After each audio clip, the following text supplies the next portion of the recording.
Toshiba Studios. Sactown Sports 1140, the flagship station of your Sacramento Kings. Funding in Arkansas, Kansas, Kentucky, Maryland. Sactown Sports headlines. I'm Chris Verlod with your Sactown Sports headlines. The Sacramento Kings lost last night to the Nuggets 113-106. Kings big man Domantas Sabonis missed last night and is questionable tonight in the repeat against the Nuggets. You can listen to the game right here at 5:30 with Game Night on Sports 1140. Not Sports 1140, Sactown Sports 1140. The Washington Commanders announced that Carson Wentz will start this Sunday against the Browns following an 0-2-1 record in their past 3 games. Wentz started the first 6 games of the season, but was placed in the IR following a fracture to the ring finger on his throwing hand. The Atlanta Braves have signed catcher Sean Murphy to a 6-year, $73 million contract extension. Murphy was part of a 9-player trade with the Oakland A's and the Milwaukee Brewers a month ago. And now it's time for the Carmichael Dave Show with Jason Ross. It's the Carmichael Dave Show. He's on the microphone when he's not on the mmicrophone. He's playing a song, and when he's not playing a song, he's on the microphone. And then boom, with Jason Ross. Jay, hey, my headset's Text or call the show at 916-339-1140. It's the Carmichael Dave Show with Jason Ross on Sactown Sports 1140.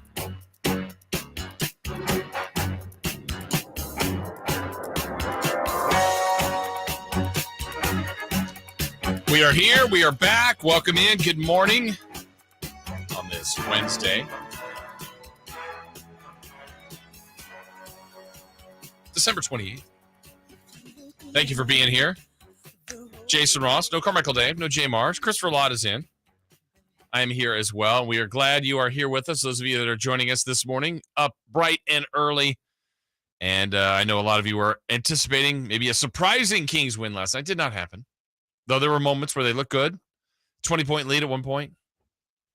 Unfortunately, it evaporated and poof, gone. And the Nuggets ultimately won the game. Same 2 teams tonight in one of those scheduling oddities, but that's the way it goes as the season rolls right along. Today on the show, amongst many things, it is Wednesday. It means it's a wine Wednesday. Both myself and Chris will have something we whine about. I got a brief preview of Chris's wine. I got a little nervous about that one. Very brief. Not the official one. The very unofficial wine Wednesday. The paid subscription. Yes. Wine Wednesday. The after the show, you listen to the outtakes Wine Wednesday from Chris. We will have that a little bit later. Katie Christensen at 8 o'clock will join us. Kings television analyst. She usually appears with us on Wednesdays. Normally on Wednesdays, as you know, we have the Kevin Herter show. It's not going to be on today. I don't think we're going to get that done this week for a variety of reasons. Shortened week, back-to-back games. Sometimes, as you know, Dave and I record that the night before. They obviously played last night. They played today. It just became a little bit tricky this week, so we might double up at another time. It's tricky? It's tricky. Yes. By the way, Chris, you found a brand new song. Was that on your drive-in this morning? Yeah. That quickly became one of your favorites? But, like, I had it. It didn't make sense, did it? I had it on my playlist, and Okay. I've never heard of the song before, so I don't even know how it got on the playlist. So sometimes the playlist becomes, like, smart and intuitive and picks song, but, like, it's never been anywhere of anything you've ever played by that artist, by any kind of title or genre. No. Though you played the beginning, I'm like, oh, it's got a good beat. And I know now you're totally into it. Yes. Is it going to make an appearance at some point on the show today? It wasn't going to, but now I think it has to. And we'll see if you guys can identify Chris's new favorite current hot hit that he is enjoying. That just randomly showed up in your playlist. It's not hot. It's like 10 years old. Is it really? Yeah. But it's new to you, though. Yes. It's new to all of us. I had not heard it. I had not heard of the artist. Does that artist have anything else that you know of? I've never heard of anything. I have never either. But it was entertaining. It's a good... That's kind of like I found that one band during COVID that they came up with the COVID album that I used to play on the that's right. on the afternoon show. That's right. It's when you find little gems and little hits, and you'll hear that at some point today. So we've got plenty to discuss, plenty to interact with you. Certainly, you can always check us out on our YouTube page and watch the show, which we appreciate. More and more people are doing that. I've run across people that say, yeah, watch you every morning. I went, well, that's pretty cool. Good for you guys. I really appreciate that. We appreciate all the interaction. And certainly, if you want to text us, you can do that at 916-339-1140. But let's do it. Let's start you out with leading off. Let's do it. It's time for Leading Off. Brought to you by Lasher's Elk Grove Dodge, where for over 60 years, their name means a great deal in Elk Grove Auto Mall and online at elkgrovedodge.com. Here's cut number 1. And that will do it. Rebound is claimed by Denver, and the Nuggets improve their league or Western Conference leading best record to 22-11. 5 straight wins now for Denver over the Sacramento Kings. Final score is 113-106, and the same clubs will reconvene right here tomorrow night and do it all over again. Yeah, 7-point loss, a game in which the Kings led for the majority of the night, built a 20-point lead. You know, in this league, though, that doesn't mean much unless it's 20 with about 5 minutes to go. It was not the case. They had a 20-point first half lead. The Nuggets got better by quarter. They honestly shot poorly from 3 all night long, but saved their best for last. And I thought the Kings had their moments defending Nikola Jokić. 2 points at the half on, I think, just 2 field goal attempts. Then he became more of an offensive player and also the distributor. He started to get going. Murray was good. Porter was great. Their best players outplayed the Kings' best players. Certainly playing without Sabonis was a challenge. Though I thought Alex Len, Rashawn Holmes did some good things that we will discuss throughout the show today. The Kings did lose to a good team. And now the homestand, unfortunately, the Kings are 1-3. Still 2 more to go tonight, Friday against Utah. But they've dug themselves a little bit of a hole here. Still have some equity, 2 games above 500. Believe it or not, they've already played 32, 50 games left. I know that seems like a lot, and it is, but it'll go quickly. You kind of knock off about 3 to 4 a week, and so these weeks will go fast, and before you know it, they'll be halfway through, then over 50 games. It does go at a quick pace, and I think the Kings, by and large, have had a good season, but they're in some choppy waters now. One, with struggling to get some wins here as of late at home, and certainly their most important piece to the puzzle did not play last night. Still day-to-day. They're hopeful he may go tonight. That was some of the buzz at the game yesterday, but we'll see. Life without Sabonis is predictably difficult, though I thought the Kings handled it pretty well yesterday. And they also had to play without head coach Mike Brown, who's in health and safety protocols that we found out later in the day. Jordy Fernandez, kind of evaluate him as well as the show goes along. But the Kings lose the first of a 2-game set to the Nuggets. Much more of a breakdown of that as the show goes along. But let's go to cut number 2. Cut number 2. On the way, hit it hard, rebound, batted around, it's taken by Luka, he hits, with a second to go as he hit the net, tied at 115, it worked. Those don't happen very often. Kings fans, you remember when De'Aaron Fox was able to pull that off in Minnesota. There's so many things about that Dallas-New York game. Most of the attention, understandably, should go to Luka Doncic. The stat line is ridiculous, what he did yesterday. 60 points, 21 rebounds, 10 assists. But it's the finish. How many points they were down in the final 30 seconds? I believe they were down 9. And how everything had to go right, including that sequence right there, where not only did Luka miss, but if you remember De'Aaron's miss, it went right back to De'Aaron. He just went right through everybody and got right back to the basket. This was Luka missing perfectly, but the ball was tipped around, and the difficulty of the catch and reload shot by Luka, which you could argue may have even been fouled as well, all of that was near impossible. And then also Luka's celebration when he made that shot. Chris, you said you've watched that 30 times? Yeah, it's funny every time. It is funny every time because I love it when people get excited. I don't even know what that is, though. It's almost a jazz hands. Jazz hands with I can't believe what I did, but I'm also very happy. But, it's like flapping jazz hands. Yeah, like he's almost been electrocuted. Kind of. It's but like he's happy about when you see like a 4-year-old get excited. Yeah, that, like they just got a can't present. control Like, their ah! limbs. Yeah, and just everything's kind of flailing, but he's smiling and he's happy and he should be, but it's an odd celebration, and you enjoy every minute of it. Yeah. The stat line, It's like though, when someone brings you like this huge piece of cake. And yeah, you're just like, yeah, give me all the icing. Yeah, Luka had a huge night. Great performance. We'll get into some of the details of what he did last night. How great the league is really right now. I think with a lot of good teams, a lot of good individual players that can do something similar to that, though that's never been done in NBA history. But I feel like we're getting more and more of that. hey, that's the first 50-20-20 game. That's the first player to do X amount of, triple doubles in a row. I just feel like we're getting more and more of this lately.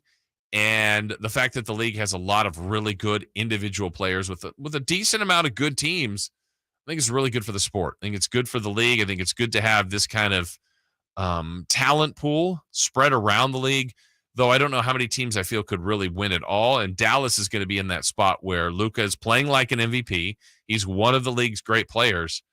But at some point, and that may not be now, but at some point, they've got to become a true title contender. And I don't think they are. I just don't. I know last year they kind of made a unique trip to the Western Conference Finals. When you make it to the Final Four, of course, you have a chance.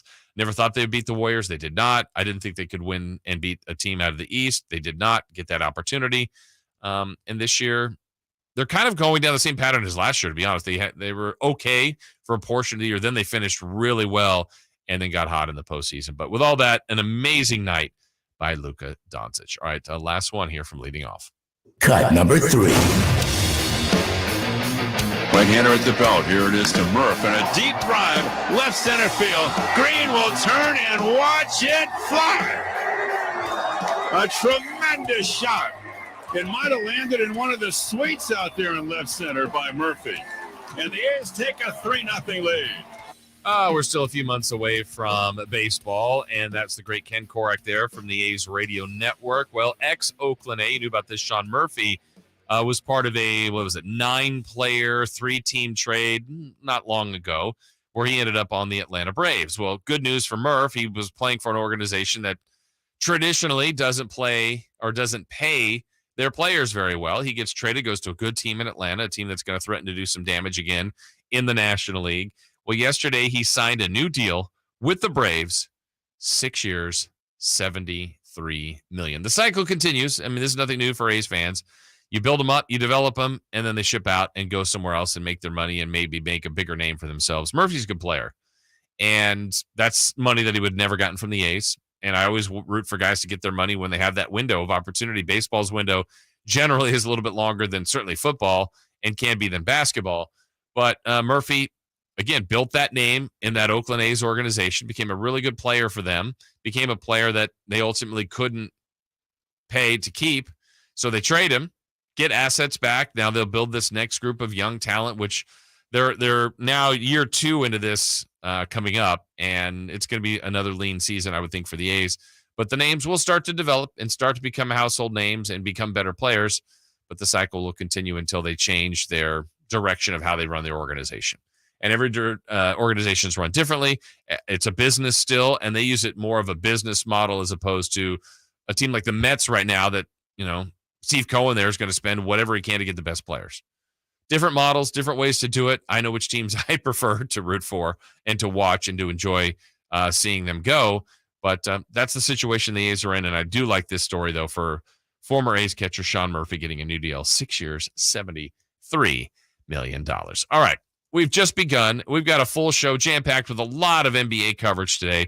But we're going to have just kind of start our next segment with some fun with some audio here when we come back. We'll tell you, or let you be the judge of this, if you think this is a big deal or not, from some high-profile personalities from the NFL and around the world of sports. We've got that next. Live and local. Live and local. It's the Carmichael Dave Show.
and local. It's the Carmichael Dave Show with Jason Ross.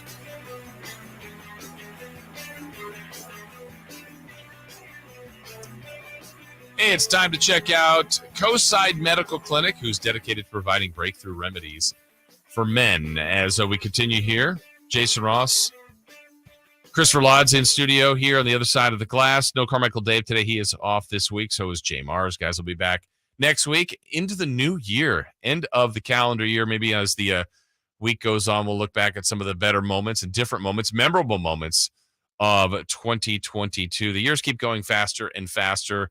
Hopefully better, sometimes not, sometimes challenging. But we do appreciate everyone being here with us this morning. We talked a little bit about this yesterday as far as the Monday Night Football game, which when we came back yesterday had the Colts and the Chargers. I would say a nondescript game unless you're a Charger fan, because the Chargers clinched a postseason berth. That's a coveted spot. That's what you want to do. That's something that's been very difficult for the Chargers at times. And I would say over the last 5 years or so, the Chargers have been one of those teams that people feel like have a ton of talent. They've invented ways to lose games, have had some heartbreaking losses. And last year, remember, at the end of the year, they were in that game that if they win, they're in. If the Raiders win, they're in. And the Chargers had some missteps in that game, including Coach Brandon Staley. And the Raiders won, ultimately got to the playoffs. Chargers watched the postseason. And now, for the first time in his young career, Justin Herbert made the postseason. And he was a guy before the year started that got a ton of hype, and I'm a believer in Justin Herbert. But I said at some point, you can't just be a regular season quarterback. You got to break through. You got to make the postseason. So the Chargers did that on Monday night with a win and moved on into the postseason. Now, if you have watched any of the Monday night broadcasts this year, it's a huge upgrade. I mean, Joe Buck and Troy Aikman are excellent. I think that's a really good broadcast crew. I know there's portions of you out there, every time we bring up announcers, that just don't like Joe Buck. I personally don't get it. I think he's phenomenal. I think he's great. Now, I think there can be some smugness to him. There's an ego there. But where I find most of the people's complaints about Joe Buck are this: Joe Buck hates my team. That's usually the comment. I'm if it was baseball, I'm an Atlanta Braves fan. He hates the Braves. I'm a Dodger fan. He hates the Dodgers. I'm a Giants fan. He hates the Giants. Go to the NFL. He hates the 49ers. He hates the Eagles. He hates the Rams. Chris, he seemingly hates everybody's team, and that might mean he's doing a good job. The Niners and the Rams are playing, and both sets of fans think that he hates both of their teams. Yeah, watch a game he does and look at Twitter, and Joe Buck clearly hates my team. So he hates both teams he's broadcasting. I don't know where people get that. I just don't. And maybe I mean, as far as teams and sports he's done, baseball, I love the Yankees. I've never heard him go, man, he hates the Yankees. I don't hear that. Maybe I don't even think he has a lean towards anybody. I just think he calls the game and just people just don't like him. My favorite, this is a long time ago. This is right after the Red Sox beat the Cardinals. Okay. I was in St. Louis visiting my family, and my aunt says, "Oh, Joe Buck hates the Cardinals. He hates the Cardinals." There's more history with that. This is when he was still announcing for the Yeah. Cardinals. And she said, during the Red Sox Cardinals series, he didn't say one good thing about the Cardinals. And I'm like, who were swept, right? they got swept. Yeah. And they never even led a game. Yeah, but he didn't say anything nice. Come on. What does it say? He hates the Cardinals. Oh, my goodness. So Monday night, one of the parts of the addition of having Joe Buck and Troy Aikman on the Monday night crew is usually following the game. They have the Scott Van Pelt Sports Center, which, I think Sports Center did a good job of that a couple years ago when they kind of really highlighted the anchors. And I thought, boy, Scott Van Pelt's kind of getting his own Sports Center. I don't, that seems weird at the time. Now it's great. I love his Sports Centers. I love his delivery. I love his style. I think he's very, very good. So post game, he gets some moments with, 5 to 10 minutes with Troy Aikman and Joe Buck. Usually he goes back and forth, asks each guy some questions. So we're going to pick up this conversation from the other day. This is a little bit further on in the interview. And I think it started with a question to Joe Buck, then about 6 in a row to Hall of Famer Troy Aikman. And this is kind of near the end of the awkward Monday Night Football interaction. Here's how this then played out. That's it. I get one question. That's all. Yeah, I decided tonight, Joe, that I wanted to talk to Troy more than you. I know, but I have to awkwardly stand here while he answers questions.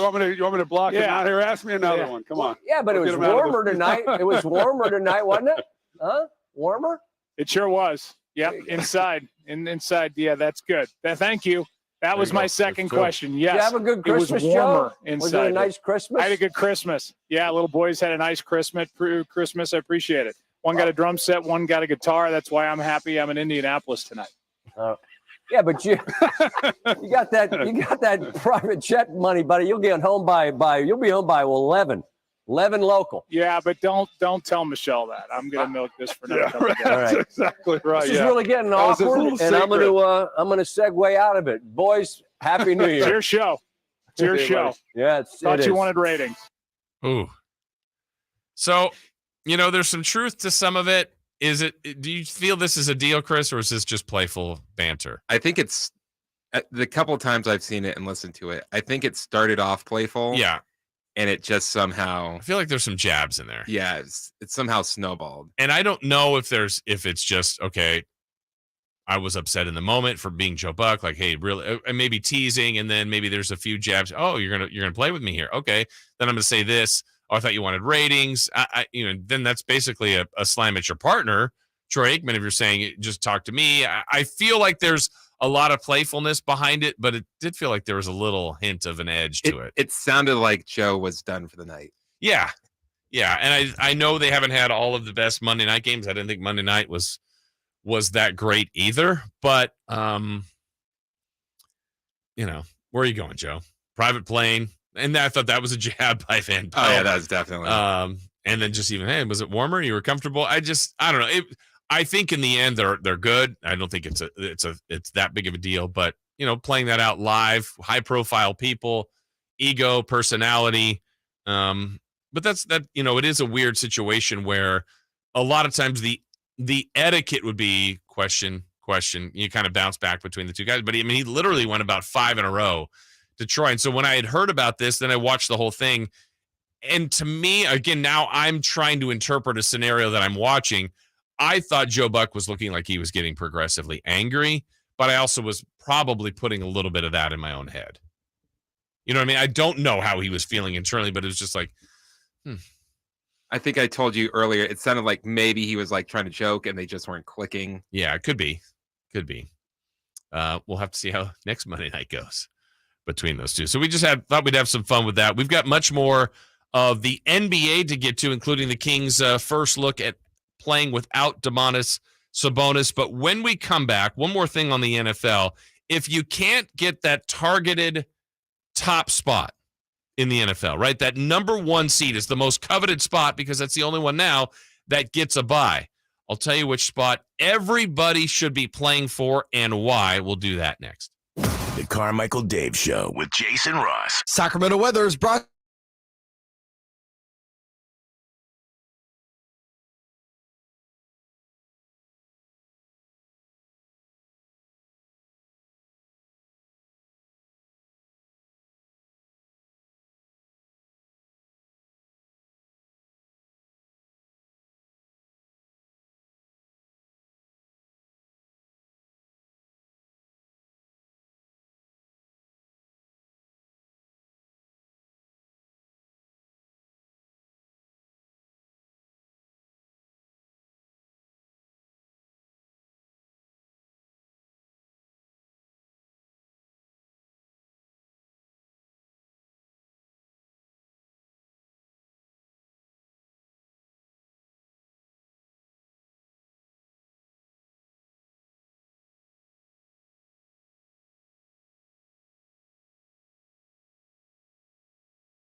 You know they've been here for a combined 50 years. The Carmichael Dave Show with Jason Ross on Sactown Sports 1140. Want to remind you the Capital Casino is conveniently located at 411 North 16th Street in downtown Sacramento. Jason Ross here with you as our Wednesday show rolls along. Again, later in the show, Katie Christensen will join us at 8 o'clock as she will help break down last night's loss. Look ahead to the rematch tonight. I mean, the quick turnaround to play the exact same team as quickly as tonight. So Katie will join us. We look forward to that coming up at 8 o'clock. Oh, and we played that awkward interaction with Joe Buck. Really, Troy Aikman's in there, but it's really more Joe Buck and Scott Van Pelt. Chris, you also have this other cut in here of an awkward news moment. I would say, because we were questioning, are they mad? Are they not mad? Yeah. Is this something similar? This is something similar, but you could tell that they do not like each other. Okay. I don't know if we know where this is from. This has been on the internet for a long time. I believe it's in New York. Okay. So here's an awkward news kind of interaction back and forth. What's that? Did the lady just leave? Yeah. Oh, that's too bad. We should have kept that discussion. She's back if you want her. Yes. She heard you. Yes. What'd you like to know? I would like to know a response to what the gentleman said. The gentleman's a very effective spokesperson for the company, but obviously the people who live there are not satisfied with his explanation. Right. So what do you want now? Well, if I have to teach you how to be a reporter, Ollie, I'll do that later. Why don't you do that later, Jim? I think the lady expressed herself, and you're not here, you're there. Is there any question you'd like me to ask her? And no, I'll give you lessons on how to become a reporter later. Well, I'll give you some lessons on how to be an editor because I was your boss once. Yeah, you were and are no longer. How did that happen? Well, I don't Here's know. Here's Ernabel DeMillo. Hey, good morning, Jim. We are live. Hey, good morning, Jim. We're out having a great time out on the streets. Man, is that based on that guy that SNL kind of did? Yeah. The spoof on? Okay. Yeah. Oh, you're just a haircut. Who did that? Bill Hader? Yeah. Man. Yeah, that was true tension. I used to be your boss. I'll teach you a little something how to be an editor. Oh, yeah, not anymore. Oh, boy. Yay. That's one. It's like, get me off camera now and get him off camera now. Now. Stat. All right, we got a lot of Kings discussion coming up here in our starting with our next segment after this. Wanted to close a few thoughts on the NFL with the last 2 weeks here. Obviously, the way the playoff format is now, the spot you want to be in is the current spot that right now the Buffalo Bills and the Philadelphia Eagles own in the NFC and the AFC, and that's the top spot. The value of having a bye, 1, 2, home field throughout, that's what you covet the most. And really, the value of a bye just limits your chances of the obvious, playing one less game, injury, and losing. I mean, the NFL in a one-game situation, anybody can beat anybody, but that's the way the sport works. That's actually the beauty and the agony of the sport. A team's going to have a great season. I mean, you look at right now in the NFC, you got an 11-win Cowboy team, Niner team, a 12-win Viking team, and a 13-win Eagle team.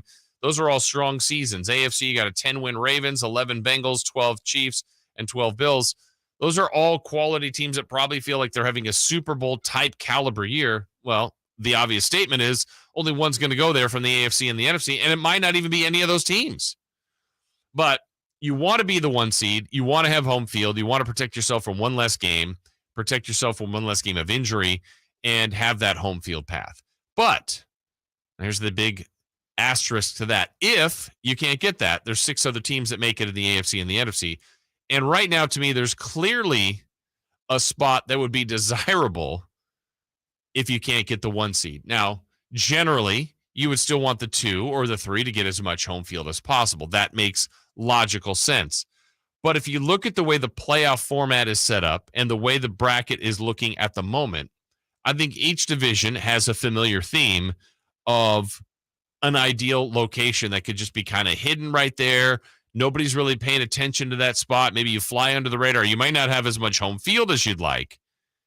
But I think that first matchup lays out very, very well. And that is to be, right now, believe it or not, the coveted 5th spot in the AFC and the NFC out of the 7 playoff teams. And why I'm saying that, I'm going to start first with the NFC.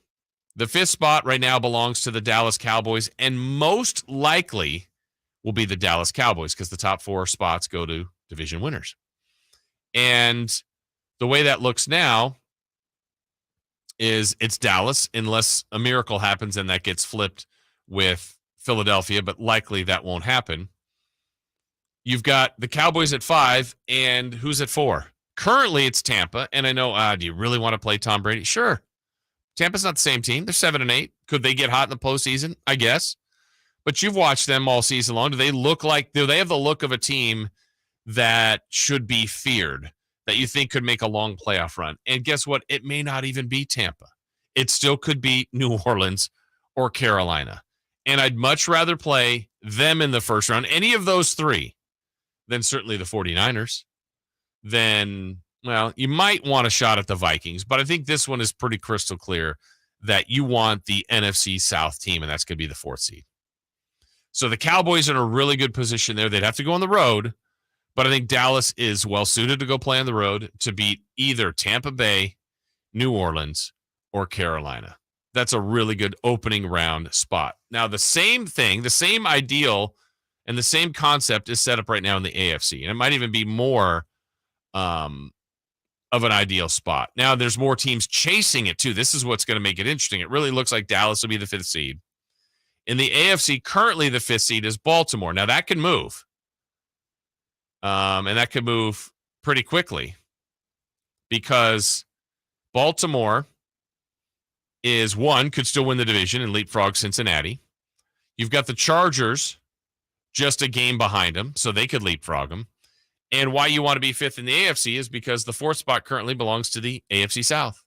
And that's Jacksonville right now based on tiebreakers, a team that's been a nice story, still has a young quarterback, first-year coach with them. Coach Peterson, of course, has won a Super Bowl with Philadelphia. But I don't want to play the Bills. I wouldn't want to play the Chiefs. I'd like to stay away from the Bengals. So if you could get that 5th spot where you get the 4th team, in this case, it's either going to be Jacksonville or a banged-up Tennessee Titans team. That, to me, is an ideal opening spot for any AFC playoff team. So, to me, the most coveted spots to be, besides the obvious of getting number 1, would be if you could somehow jockey for position to be 5. And like I said, there's more of that's in play in the AFC. I don't think the Bengals will purposely try to lose. If you're 3, you'll take that and have people have to come to your stadium and beat you. And you know, if the Chiefs or Bills stumble in front of you, well, then you have home field as far as you can go. But those other teams I'm talking about right now, Chargers, still a possibility of the Dolphins, the Ravens, trying to get to that 5th spot to take on either Jacksonville or Tennessee. And as I said, in the NFC, likely it's either going to be Tampa. Well, it will either be Tampa, Carolina, or New Orleans.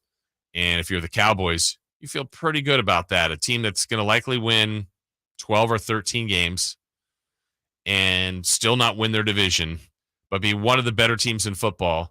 And you feel like there's a penalty to not be at home in that first round. But if you're a 5th and you're playing on one of those depleted, not dangerous, seemingly dangerous, not dangerous teams from the NFC South, that'd be a really, really good spot. And as we mentioned yesterday, if the playoffs started today in the AFC, Bills would be the 1 seed. You'd have the Chiefs at the Dolphins at the Chiefs, the Chargers at the Bengals. That'd be a good first-round matchup. And the Ravens at the Jags. I like that spot for the Ravens. Now, in the NFC, you'd have the Eagles with the bye, the Commanders at the Vikings. That feels like a 50-50 game, even though the Vikings have a much better record, because the Vikings every game is 1 possession down to the end. The Niners like their chances hosting the Giants, and the Cowboys, again, I bet you they would be favored in that game going to Tampa in a spot that's pretty ideal for them. So then that gets you to this week's action, which, of course, starts tomorrow night with Thursday Night Football, Cowboys and Titans. Some of the other games of note this week. I don't know that there's a lot of great matchups, but you got a potential playoff type battle with the Dolphins and Patriots in New England. So you go in the division and 2 teams trying to get into the postseason. The Saints trying to keep their playoff hopes alive, and to do so, they're playing the top seed in the NFC, and that's the Eagles. Panthers and Bucks becomes a sneaky good game, an important game as far as standings and playoff positioning, and that one's in Tampa. You have the Jags trying to secure their spot where they are in the division. They're at the Texans, who have been feisty Only 2 wins, but they've been competitive as of late. I think there's appeal with the 49ers and Raiders here, certainly locally, to see if the Niners can stay hot.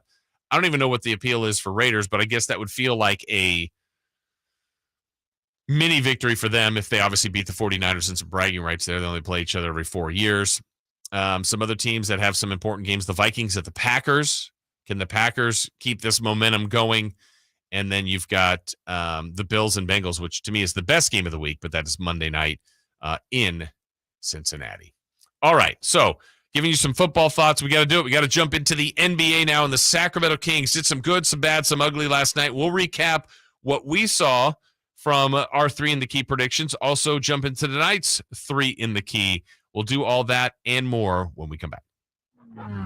Hey, Kings fans, you got questions? We got answers. Send all your Kings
stimulating conversation about kitchen gadgets and baseball cards. I think that's really crazy interesting. It's the Carmichael Dave Show with Jason Ross on Sactown Sports 1140. There it is. I don't need no 9-mil clock. These hands are deadly guns from smoking, drinking, being a thug. I sip at night from a coffee mug, and I keep a healthy state of mind. I only drink The beat's great. Here we go. I look karate. I know jiu-jitsu. I drive like a gangster, and I'm coming to see you. I know karate. I know jiu-jitsu. Back here on the show, Jason Ross, no Carmichael Dave, no Jay Mars, Christopher Lott in with me this morning and all week, in fact. And we have to look back at yesterday, the last latest game for the Sacramento Kings. There were really some good moments yesterday. Man, I thought the Kings had the right approach, came out strong. Actually, even from the first bucket, right out of the shoot, De'Aaron Fox, hard take to the baseline, goes up and jams it. 2-0 Kings. Obviously, a ton of basketball after that, but it was a good tone setter. Kings built a 20-point lead, did a lot of good things. But I do have to admit, you do enough of these games, and I've done this for so long. It was my 29th season. One, you go into the game thinking Denver is the favorite. They're the better team as far as record-wise. They have most of their players. We did find out right before tip that Aaron Gordon wasn't going to play. That's a big deal. But Sabonis was out. Mike Brown was out. Some things are going against the Kings here. And the way the night started, Denver shot the ball so poorly. Kings actually didn't shoot the ball very well early on, and it got a little bit better as the game went on. But it really did feel like one of those games where you go, yeah, the Kings are leading, and I don't think it's fool's gold, but Denver was shooting just so poorly. Usually that corrects itself. And it was a slow death, being cut by many different angles, you sensed it. And I thought the Kings handled a lot of it, even when they got themselves in a position where they trailed, then got back the lead back. And in our next segment, too, we'll kind of show the exact derailing of the game, or just really the critical moments that just did the Kings in last night. But with that said, same teams tonight. But I think if you look at, before we look back at the 3 in the key, our predictions last night and our predictions for tonight, for Chris and I, you can't go back. I talked about this in the postgame last night with Henry, that, in an 82-game season, what we do on the pregame, postgame, and on these shows is basically you kind of do a combination of evaluating what you've just seen, like the immediacy, the current view of the team, and then you pull back and look at the bigger perspective. And I think the bigger perspective is good. And also, though, when you pull back on that, you think, oh, man, this homestand, what an opportunity to maybe go 4-2, 5-1, based on who they were playing. And you can't go back and play the Charlotte game again. You can't go back and play the Wizards game again. Though the Wizards, I think, are honestly quite a bit better than the record, but that doesn't matter. You did lose to them, and you were down 30 at home. I mean, there's no excuse for that. So you look at that and you go, man, if you had, which they didn't, but if you had beat Charlotte and you had defeated Washington, last night's almost like, you didn't have Sabonis.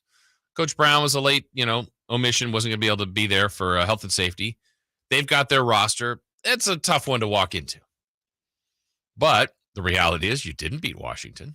You didn't beat Charlotte. And now this 6-game homestand is 1-3. The only win being the Lakers, which was a good win. Nice win. You'll take any win you get.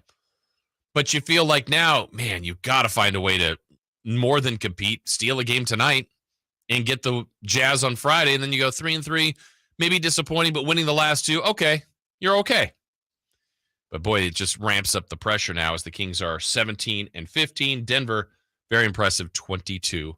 All right, so let's look back at how Chris and I did. We had 3 in the key yesterday. And, yeah, this one was a little bit tough. Our first topic yesterday, Chris, was the center comparison. At this time yesterday, we thought Domantas Sabonis would play. We learned later he was not at shoot-around, and Alex Len was in that starting group. I was like, well, if you miss shoot-around, you're likely not playing. But I also wondered, well, I know he was working out and doing different things. Maybe they're doing everything they can to protect him. In fact, he did not play. There's still some hope that he might play tonight. So our center comparison was points, rebounds, assists between Joker and Sabonis. Well, obviously, Sabonis was 0-0-0. You and I both had stats for him, so we missed there. But for Joker, I won because I said he'd have less, right? Let me see. You had 12, 9, and 7. I had 14, 11, and 7. Yeah, I will say you won that part of it. As far as the other center, Nikola Jokić, had 2 points at half. What's that? I said Len. Yeah, no, not him and Holmes. I'm talking about the other team. Chris, you said for Joker, 32 points, 13 rebounds, and 8 assists. I said 26 points, 11 rebounds, and 11 assists. And he ended with 20 points, 9 rebounds, and 11 assists. So I'd say I got that one. A little bit closer. Not much, but a little bit closer. That was my last win of the. Did he only have like 4 at halftime? He had 2 at halftime. 2 at halftime. Yeah. You see, I have his breakdown to keep stats, obviously, for G-Man during the game. He had 2 at half, 2 at the first quarter and 2 at the half, so none in the second quarter. Scored 14 in the third, and then added on 4 more in the fourth to go with that 29 and 11 stat line. All right, we asked 3-pointers by the Kings. Kings did not have a great 3-point shooting night. They made 10. I said 14. What did I say? You said 12. Oh. So you won that one. And the last one, I put a random one up there. Technical fouls in the game. You said 1. I said 3. There was 1. You got it exactly right. Now, one note on that, it went to De'Aaron Fox, and that's De'Aaron's 8th. 16, you automatically miss a game. Now, he's ahead of pace to get that, right? You have more than half a season to go. And the one that hurt him was, I guess, a couple games ago when he got 2 and he got ejected. And those were terrible. Those were weak. And last night, I mean, felt like a little bit of a quick whistle. I feel like we were saying this more and more this year, too. I didn't love the officiating last night. It's like, man, I try to stay away from that, but I don't know that it made a difference in the overall outcome of the game. I will say this, though. One part of the officiating that I know, being at the game, hearing the Kings' reaction, they all got excited when Zeke Naji got his 6th foul. And I was like, yeah, get him out of there. Well, Joker was on the bench, and I think he was going to sit for about 3 more minutes, and then Coach Malone's like, well, go get him. I'm like, this isn't good, Kings fans. Don't cheer his 6th foul. Give it to someone else. Keep him out on the floor. But Joker they're playing came the back Hit the Road Jack music. They were, and then everybody gets into it. They get into that. They get it. They want their cookies when the when the opposing team misses 2 free throws, though that didn't happen last night. That's the stuff they cheer for. So with that said, we got another game tonight, Chris. So we got to do our 3 in the key for tonight. I got 3 different categories for us. Our first one in our predictions. Yesterday, the Kings built a 20-point lead. Ultimately lost that. My question that I will lead with on this one first. The Kings' largest lead tonight. I have 7. What say you? I'm going to go 11. 11. The Kings will be by 11. All right. Last night, another area that hurt the Sacramento Kings. For whatever reason, especially with Denver shooting poorly early, the Kings had 2 fast break points. This is one of the better teams in that department. This is another sidebar of Domantas Sabonis, who is really good at getting the rebound and pushing it and getting it up and down the floor. But the Kings only have 2 fast break points. That's got to get much better tonight. Chris, how many fast break points for the Sacramento Kings this evening? I'm going to go with 16. Okay, wow, we're going to be close on this one. I already have mine written in. I had 14. Watch it be 15, right in between. All right, the last one in 3 in the key. We're going back to the Joker, and we're going to do his stat line tonight. I have him for, I think he's going to be more of a scorer tonight. 37 points, 14 rebounds, and 8 assists. What do you have for Nikola Jokić?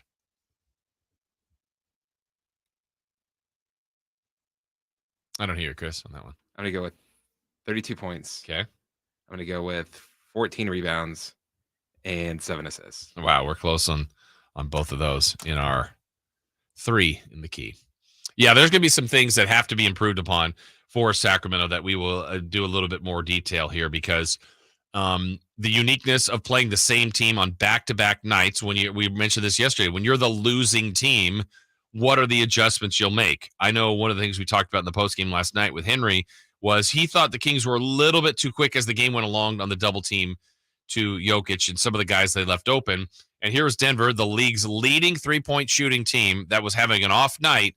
But you get to the end of the game, Denver makes 5 of their last 6 3-pointers. And the one by Jamal Murray, I mean, that was a backbreaker. It shouldn't have counted. It shouldn't have. I mean, that was great defense.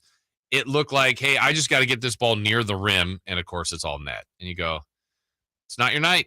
Basketball gods were in the favor of the Denver Nuggets, at least in that situation. That was part of an 8-0 run, a critical part of the game. We're going to detail the final 3.5 minutes, do a little deep dive into that and really where the game broke down for the Kings. We'll do that when we come back. Your home for the most comprehensive 49ers coverage. Debo, Bosa, to our very own Armstead. The 49ers Authority. Sactown Sports. Sactown Sports. Your local sports leader. Attorney CPA Joe Cordell. You hear the phrase a lot this time of year, happy holidays. But holidays are not always happy, particularly for guys grappling with a divorce that they didn't choose.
the microphone. When he's not on the microphone, he's playing a song. And when he's not playing a song, he's on the microphone. And then boom. With Jason Ross. Jay, hey, my headset's Text or call the show at 916-339-1140. It's the Carmichael Dave Show with Jason Ross on Sactown Sports 1140.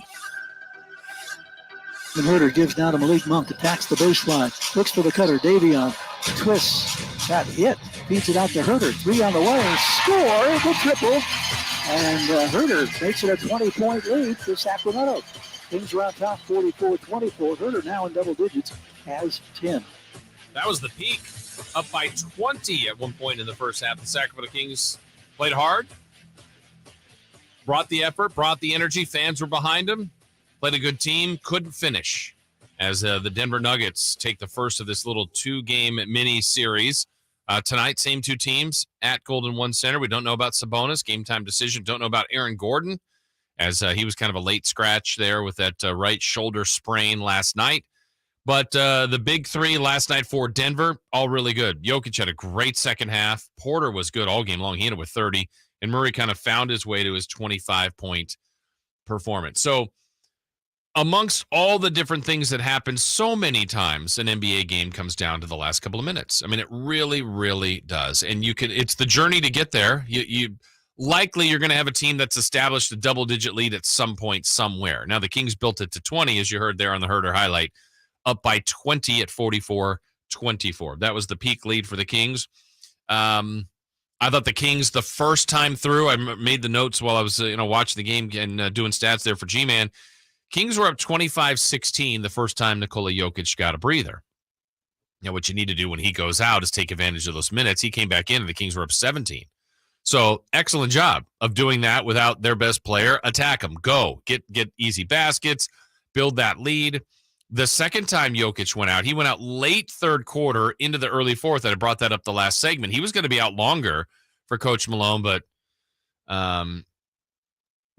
Zeke Naji picks up his 6th personal foul, and Coach Malone goes, okay, I'm going back to my best player, and then Jokić finished the game. They didn't get as much separation there as they had hoped because the Kings were going into the fourth quarter with just a 4-point lead. And they didn't really get that thing back up to 10 or, an area where you'd feel more comfortable being able to close the game. So the roller coaster is that. Kings lead the majority of the time. The only time they trailed was 8-6 until the fourth quarter. And even when they trailed, they did a good job of getting it back to 96-96.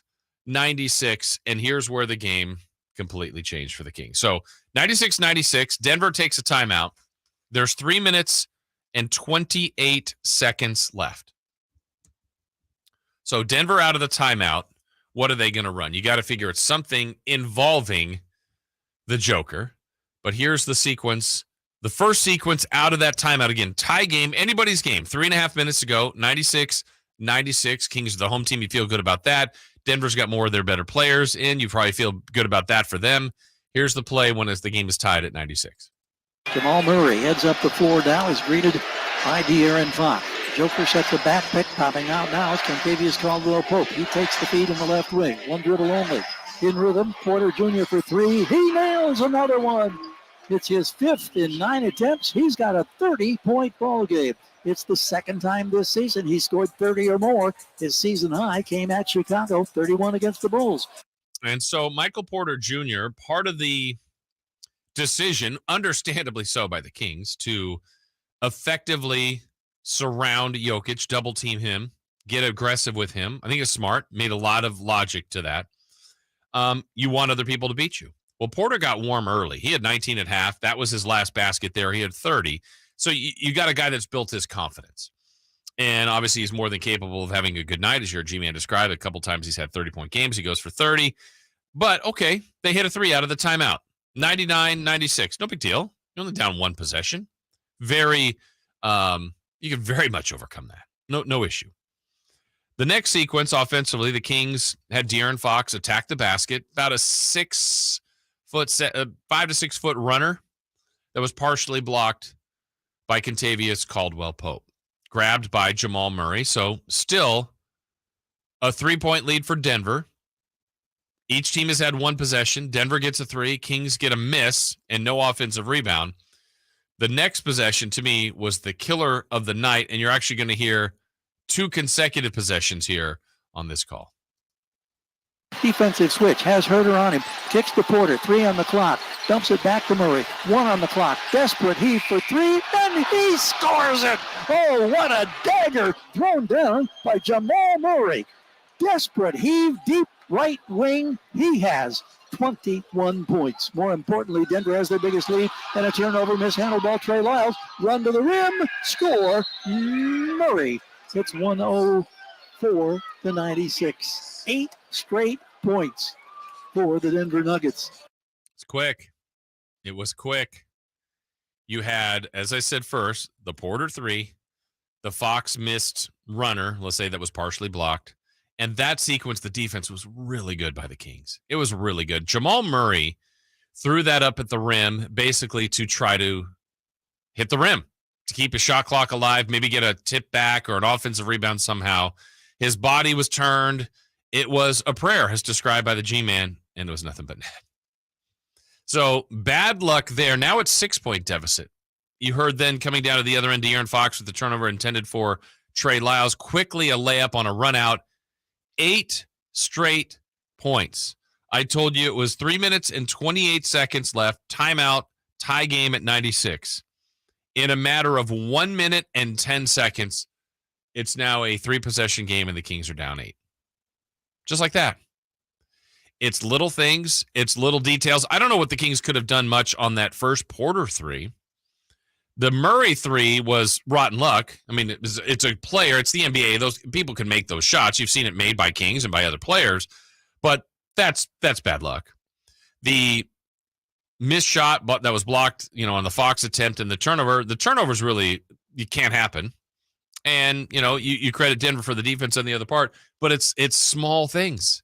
It's small things like that when you're up by 20 in the first half and not being able to extend that more to a larger lead, when you don't take advantage of Jokić being out the second time of the game, when you have to kind of scramble too. I mean, the Kings, in all honesty, had to play in a little bit of a scramble mode, and I get why Jordi Fernandez did some of the things he elected to do yesterday, especially later in the game when the Kings started Alex Len, played Rashawn Holmes. It was good to see Holmes get in the mix. But in closing time, they went smaller and played Trey Lyles. And you kind of give up some things on Jokić, but you also need some offense. And that's the rub, the tough decision coaches have to make. I talked to people post-game that said, well, you could make the argument that they probably should have stayed with Len or Holmes. Okay, could have. And maybe the outcome's different. I don't know. Without playing it again, we don't know how that would go. But does any of that change that sequence that I just described? That 1 minute and 10 seconds that basically in a tie game could be anybody's game. And you can look at all the stuff before that. But a lot of NBA games, if you watch, come to about 3 minutes to go in a 2-possession game one way or the other. No matter if a team was up 30, it was close the entire way. Generally, these games in this league, for the most part, come down to the last 3 minutes in a 1 or 2 possession game. So how do you execute there? Denver's been really good at that. The Kings, I think, at times this year has been good. Last night, I don't know that there was these awful miscues late. They had some misfortune, as I documented there. But sometimes it is the little things. And then when you don't have the key to the hub, the whole thing, Domantas Sabonis, you need everybody to be on or just a little bit better. And I think this team has that ability at times. They ran into a team that I don't think played their best, but they finished really strong. And then once Denver, if you were in the building last night, I know probably a lot of you watched it, maybe heard it on the radio, but if you're in the building, you could just feel it. And I don't know if there's another sense there to watching these games. One, you know that Denver's a good team. Two, you knew the Kings were doing some good things with the right energy and had built that lead, but you just didn't feel like it was safe. So it proved not to be. But again, you get down to that last 3.5 minutes, and how do you execute? So you're down 8. From that point on, I think the closest the Kings got it was 5. But I wrote this note down, too, because we were commenting on how poorly each team was shooting the 3 ball. With 6 minutes to go in the game, Sacramento was 8 of 30 from 3. Now, they finished making 2 of their last 5. That was actually a better percentage. Now, 2 of those were very late. I think Fox and Herter hit threes, basically when they're in desperation mode. Denver was 8 of 31 from 3 with 6 minutes to go. And Denver finished making 5 of their last 6. The number 1 three-point shooting team in the league saved their best for last, hit 5 of their last 6 threes. You heard 2 of them there in part of that 8-0 run. And to me, that's, amongst a lot of different things you can factor into the game, the breakdown came in about a minute and 10 stretch. And that's how fragile this league can be, where games can turn, and where it turned to me, in my opinion, last night, where it still was a winnable game, even with a 20-point lead that was lost, even when they were trailing by a few points in the fourth quarter and got it back to that tie. You still have De'Aaron Fox. You still have Harrison Barnes. You still have some proven NBA pros that could finish that game. But it was Denver's key players, Jokić, Porter, and Murray, that got it done. All right, we're going to have more on that coming up in a little less than an hour when Katie Christensen will join us at 8 o'clock. When we come back, 3 questions, 3 answers, including an homage to a great American actor. We've got that in 3 for coming up. Live and local.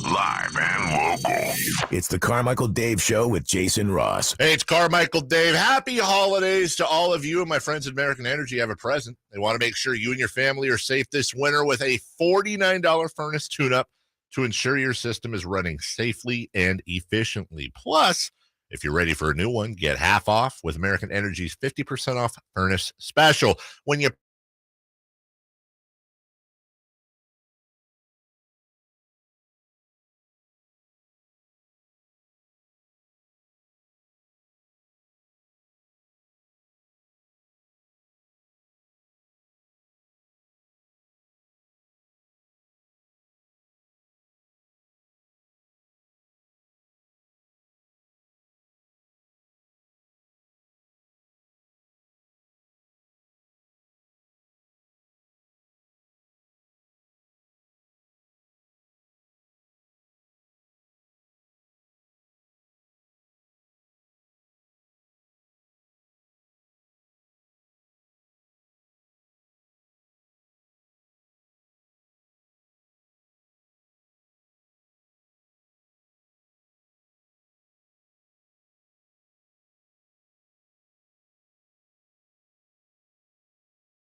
to his credit, publicly came out and tweeted, said, I've got to be better, Sacramento, which good for him.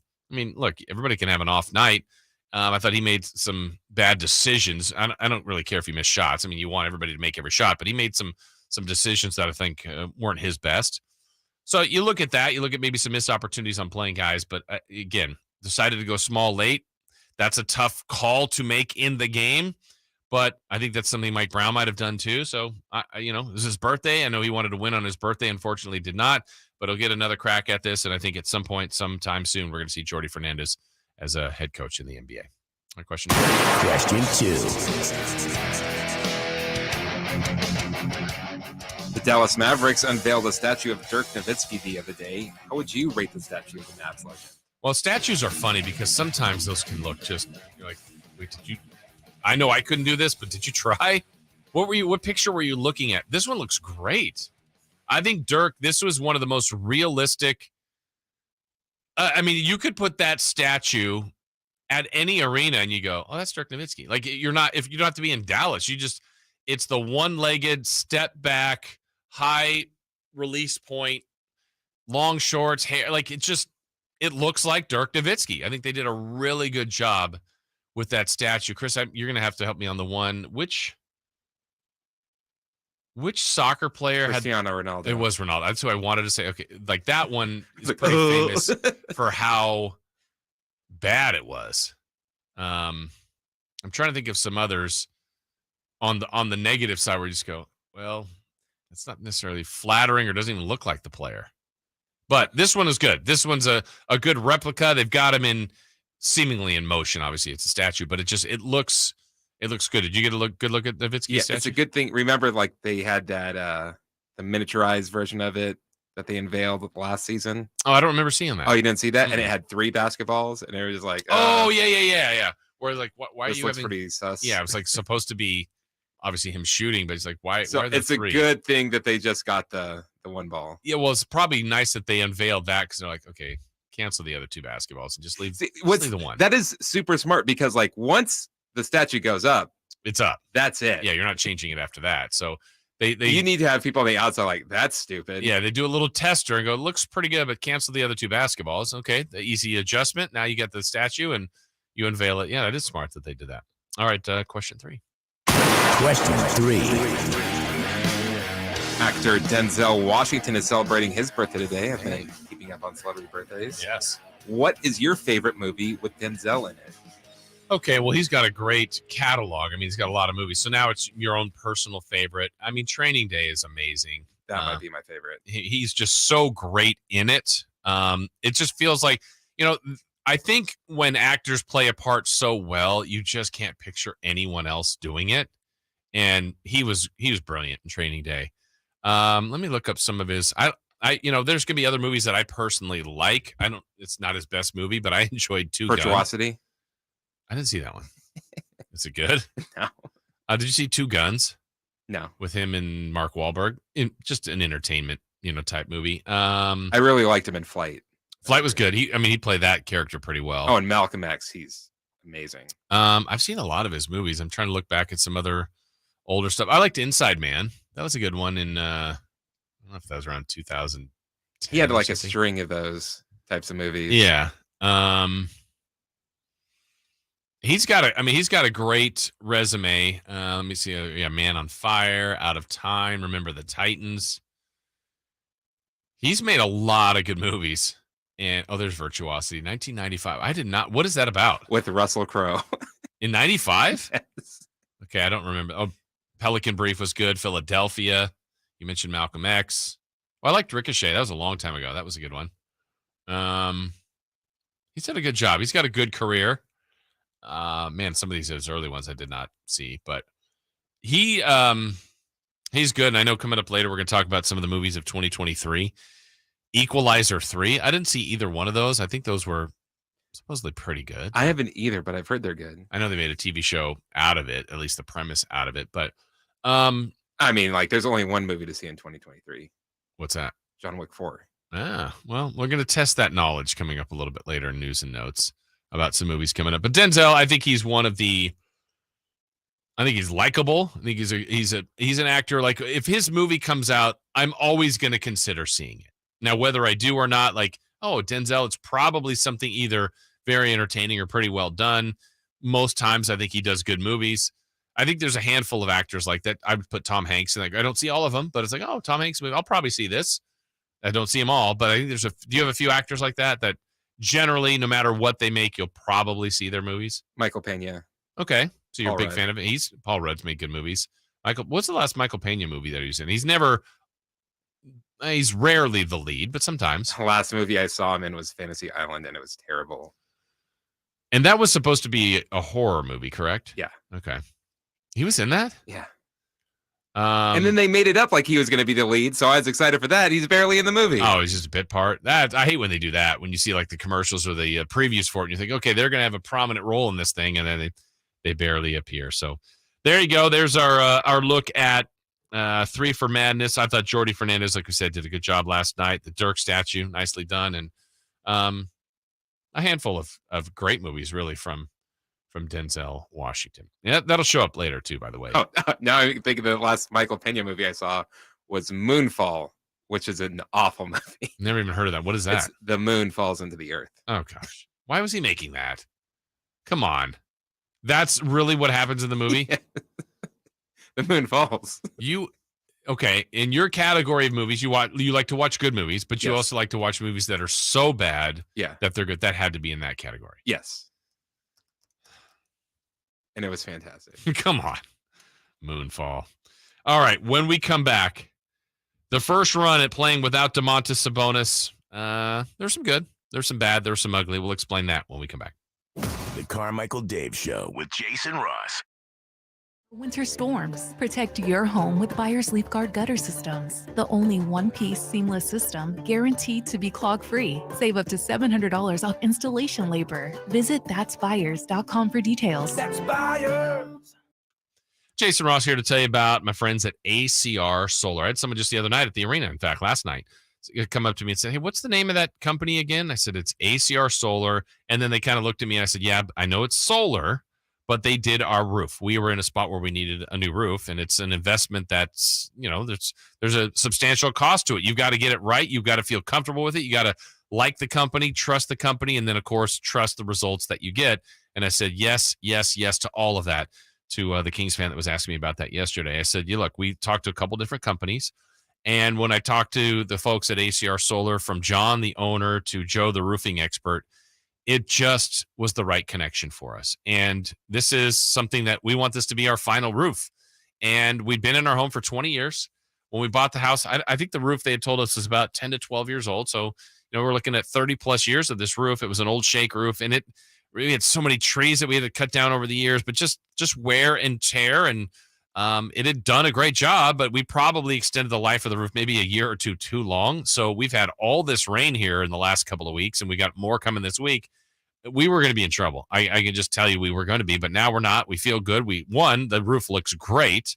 Two, we have the peace of mind knowing that as much rain or heat or whatever elements are out there, we're going to be protected. We're going to be safe. So we've got the peace of mind, better curb appeal, and we know we've got that last quality roof that will last us a long, long time. So yes, I encourage any of you, if you're in that position, but also solar and other home services, check them out. ACR Solar does a lot of different things.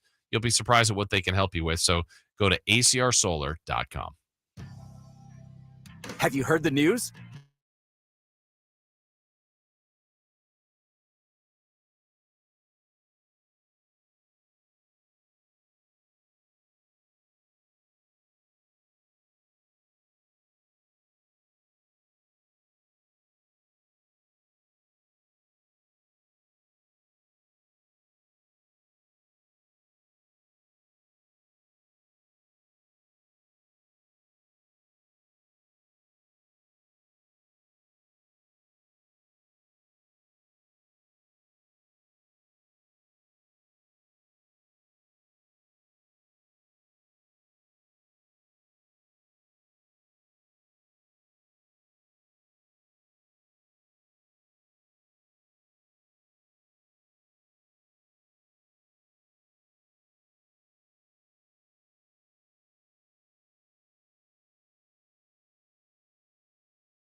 The Carmichael Dave Show with Jason Ross. Text or call the show at 916-339-1140 on Sactown Sports 1140. 16-14, Holmes lean-in flip. Haven't seen that in a while. He hits the 10-footer from the dotted line in the paint. Harrison Barnes with a rebound. Makes the dribble across the midcourt line. Slows. Gets a token screen from Holmes. Picks up the dribble. Looks for a cutter. It's Keegan Murray. Wrap around to Holmes. Got the layup inside. That's called playing beautifully. Brought to you by Dial Pass. Yeah, some good moments yesterday from Richaun Holmes. Good to see him back in the mix yesterday. Getting an opportunity with Sabonis being out. Alex Len got the start, and then by the end, they played small with Trey Lyles, trying to do their best to handle the Joker. Capital Casino, conveniently located at 411 North 16th Street in downtown Sacramento. Jason Ross here. No Carmichael Dave or Jay Mars. Christopher Lott hanging out as well as we take you till 9 o'clock. We're going to get into a deeper dive on playing without Sabonis in a moment, but we always appreciate when people check in on the phone lines at 1-800-920-1140. Let's check in with our guy, AC. AC, good morning. How are you? Hey, Jason. Good to see you back in action. Thank you. Appreciate that.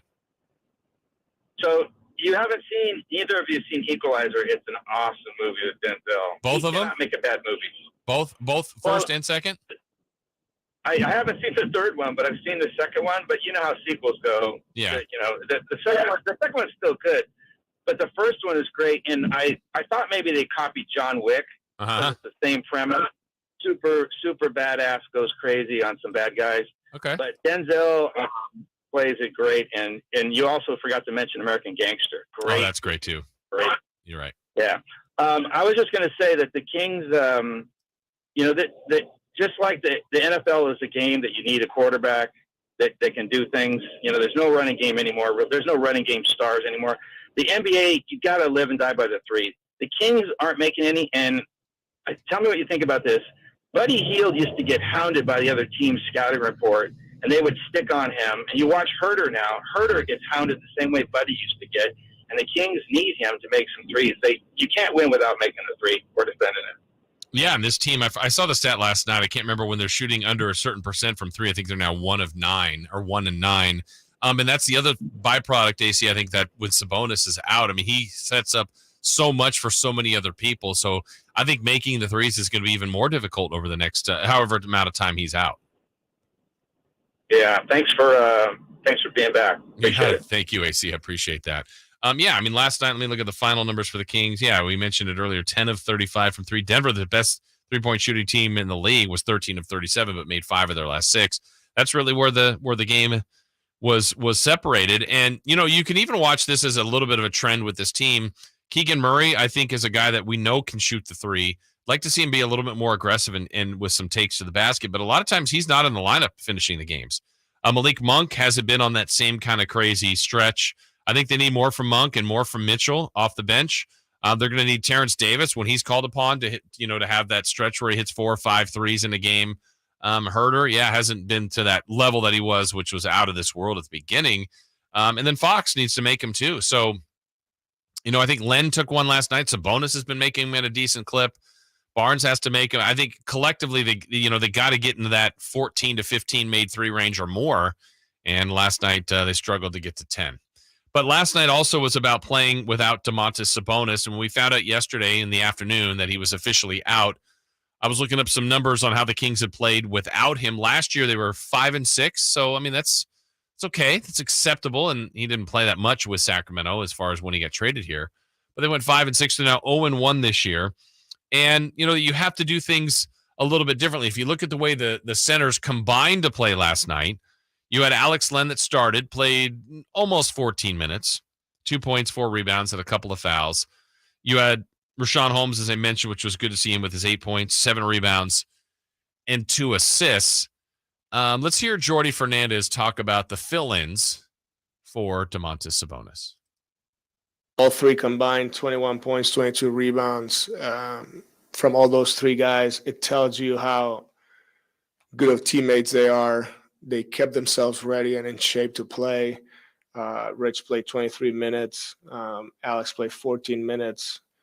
And then Trey played 24. So those are real NBA minutes. And when you go from not playing to play this amount of minutes, it just tells you how, like your readiness, you're there for the team, and you just keep yourself in shape. So I give them a lot of credit. I'm very happy for them. And like you said, in the case that, we're missing a player, whoever that guy is, we're always going to have that next man mentality. And the third player is talking about obviously was Trey Lyles, is that kind of played that center position. So I think when you evaluate the first game without Domantas Sabonis, here's a couple things. Here are a couple of takeaways from me from that and what was missing from the Kings. I think between that trio of Len and Holmes and Lyles, you get enough defense. I mean, that you need someone to be out there and to literally play the role of the center position. No one quite rebounds like Domantas Sabonis, but, the totality of all the numbers get you close. Points is never really that big of a deal for Domantas Sabonis. He can get you 9 and dominate a game and get you 28 and dominate a game. His assist total, I think that's going to be tough to match at that position. But it's less about kind of next man up and filling the void, because I think you get some of the elements of Sabonis in all three of those guys, some of them. But what you're really missing to me is how much of the centerpiece he is of everything they do offensively. I brought it up earlier, and we had it up in our 3 in the key for tonight's prediction. 2 fast break points. This is a team with arguably the fastest point guard in the league. If not, okay, De'Aaron's second or third. I mean, he's on the top of that list. And Denver was missing a bunch of shots. So there should be opportunities to get a rebound, outlet, and go. The Kings did not do that enough. Now, Sabonis has turned himself into his own fast break, right? You've seen this. He does this at a minimum 5 times a game, clears the boards and goes. Just goes. And that immediately puts so much pressure on a defense that's not set, that has to figure out a way to, 1, stop the ball, which is him, and a more than willing passer that will find guys that fan out to 3 or guys that go all the way to the basket. He's going to do that. So you're missing that fast break opportunity, 1. 2, offensively, they have become such a read and react offense where a lot of times the ball is thrown and entered to Sabonis, whether it's on the low block, high post, elbow, top of the key, and Sabonis is just looking for people to either cut or dribble handoff to and kind of set an offense from there.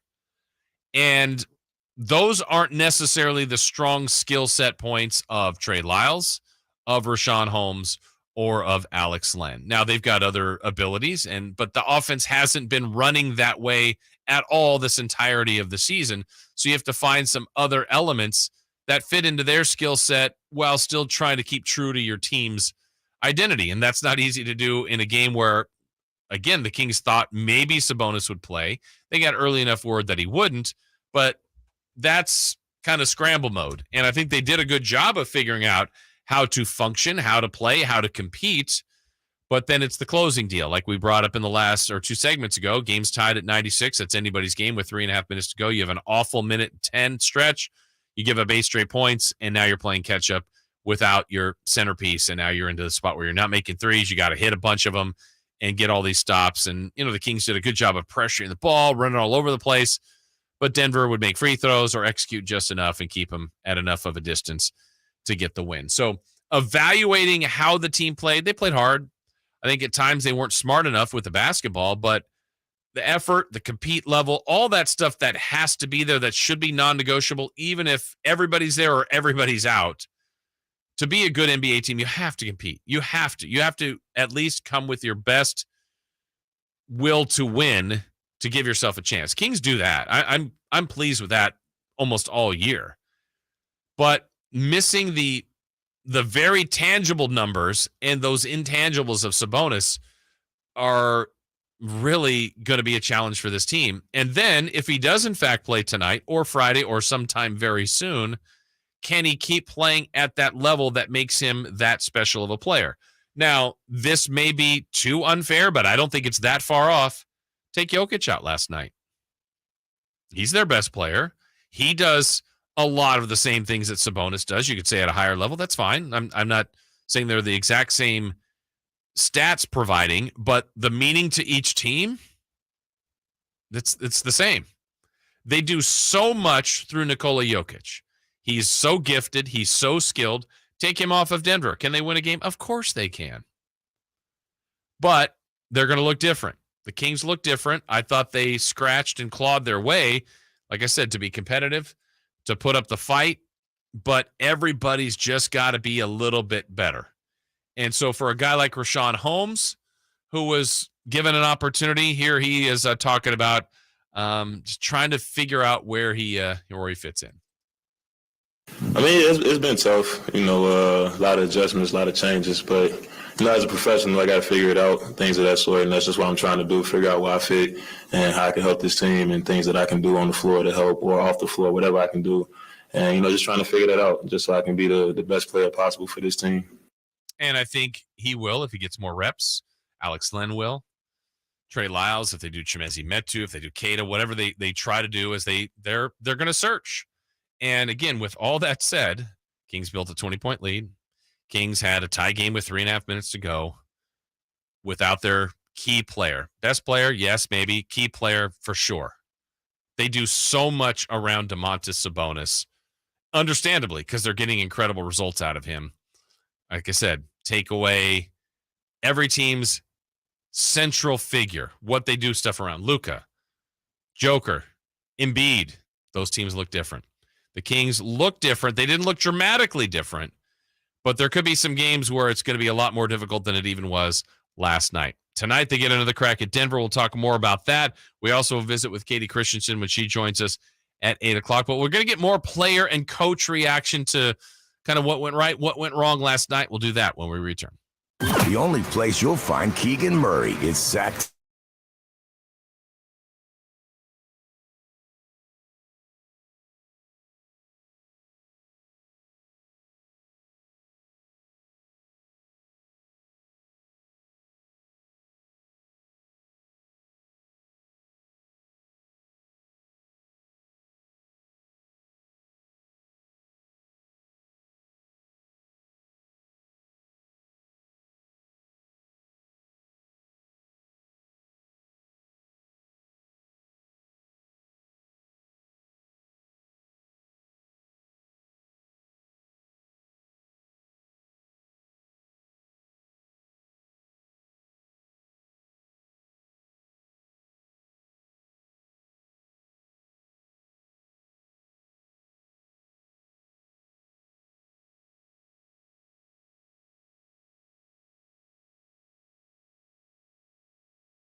Got a take? Make sure it's a hot one. Take a shot right now. Call or text at 916-339-1140. The Carmichael Dave Show with Jason Ross on Sactown Sports 1140.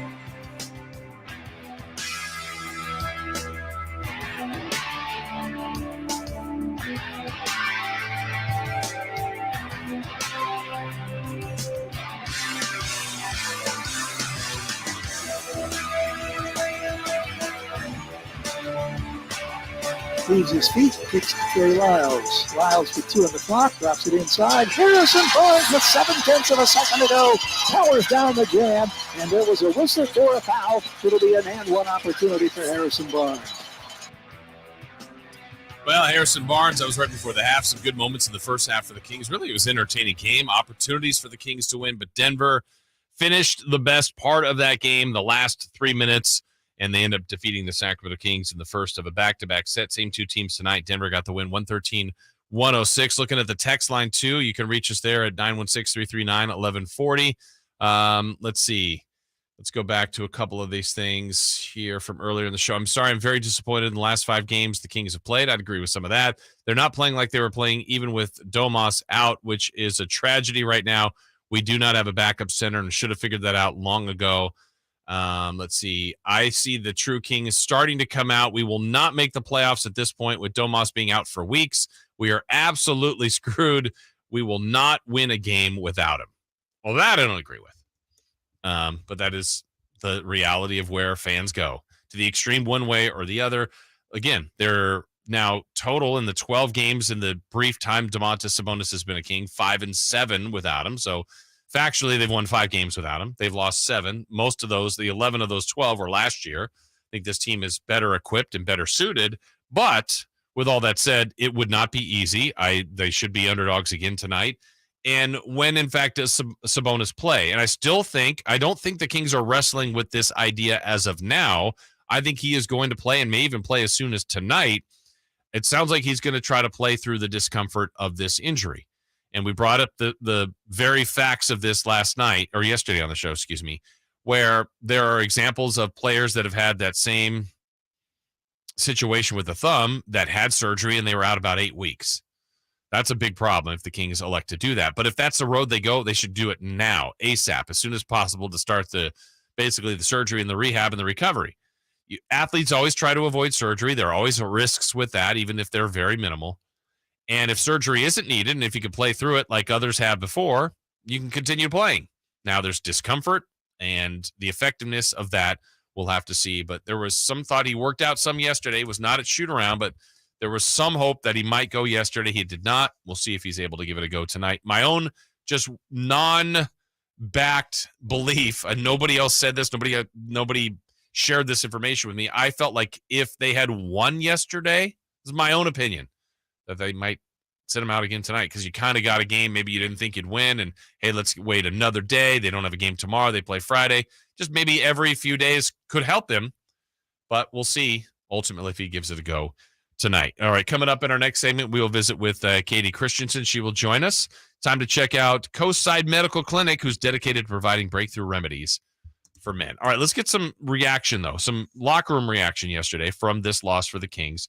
We're going to hear from a couple different players that were discussing and talking post-game yesterday. Kevin Huerter, who I thought had some good moments yesterday, talked about the difficult task of defending the Joker.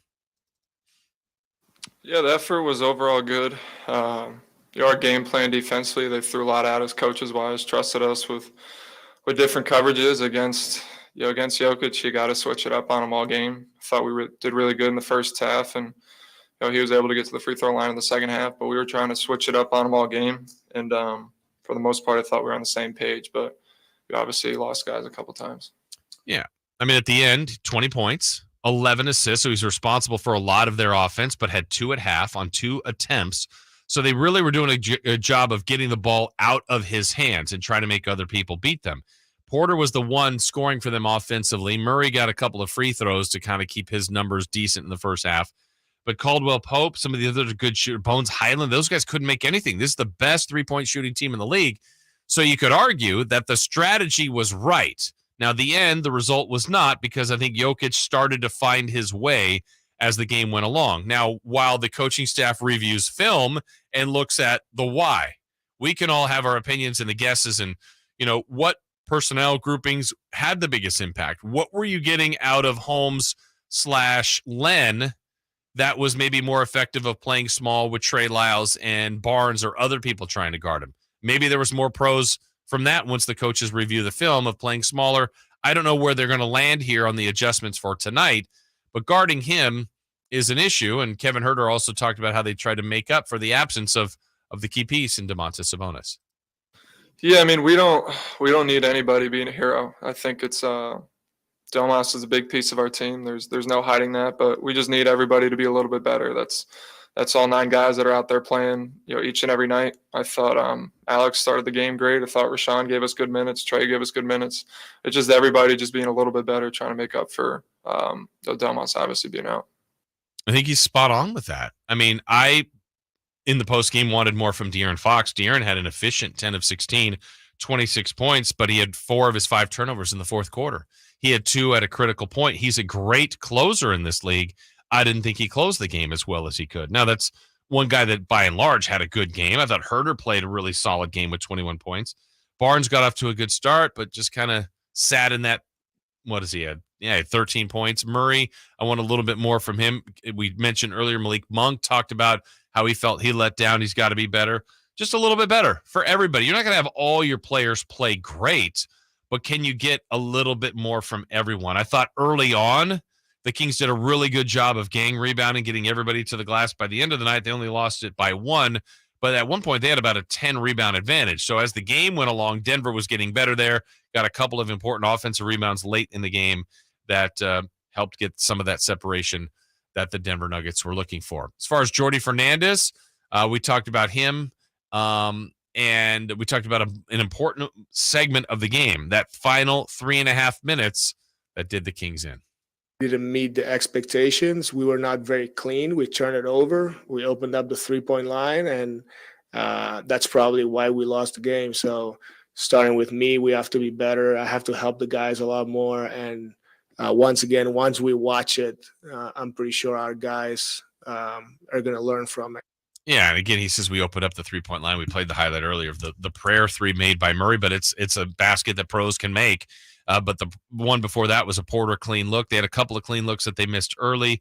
So just small slippages that are reasons for the loss. And Denver, again, a quality team that had their key pieces and was able to get 30 from Porter, 25 from Murray, and 20 from Jokić. All right, let's get a little bit more from Jordi Fernandez. Overall, though, he liked the way his team brought their performance out there. I just like the effort today. Like everybody was really locked in, communicated with each other, played hard. Obviously, at some point, we were tired and we made mistakes, but that's human nature. But I think we played really hard. As I said before, like the first half was awesome. Second half, I felt like we fought, and sometimes it's also frustrating when you don't see the ball go in or you have a turnover and you get disappointed, but it's part of the game. We just could have been a little bit better on that end of the floor. So I think that if we continue to play this hard, we're going to be able to be, a very good defensive team. Yeah, and he referenced the turnovers. The turnover differential in the game wasn't dramatic. Denver turned it over 13 times, the Kings 16. But a lot of times it's the result of that. The 13 turnovers that Denver committed, the Kings scored 10 points off of that. It's not that great of a ratio. The Kings turned it over 16 times. Denver turned that into 23 points. That's a 13-point swing. Kings lose by 7. There's little nuances inside the box score and inside the outcome of the game that separate yourself. And a lot of people talk about that. There's not a large gap between some of the best teams and the worst teams in the league. And the Kings have been more in the middle to upper part of that pack where they've been consistently so far this season in the top 6, 7, 8 teams in the Western Conference. Now, you played the best team with arguably one of the best players in the league. And I think for a chunk of the game, you really did a good job on him. And I think that shows you what this team's ability is and can be, even without Domantas Sabonis. So as we started this segment with the texter thinking they're never going to win another game with him or without him, this team's going to completely fall apart. I don't want to, turn a blind eye to this homestand. I think there's no doubt it's been disappointing, but that's the immediacy of the last couple of games to now just assume that this is the direction the whole season's going to go. I think that's an immediate reaction to 16 years of losing. I think if you've watched this team and if you do not think they are substantially better, then that is an opinion I don't share with you. I mean, I just don't see what you are looking at. I also don't want to be as naive to say, hey, look, if Sabonis does miss significant amount of time, they'll be fine. I'm very worried about that.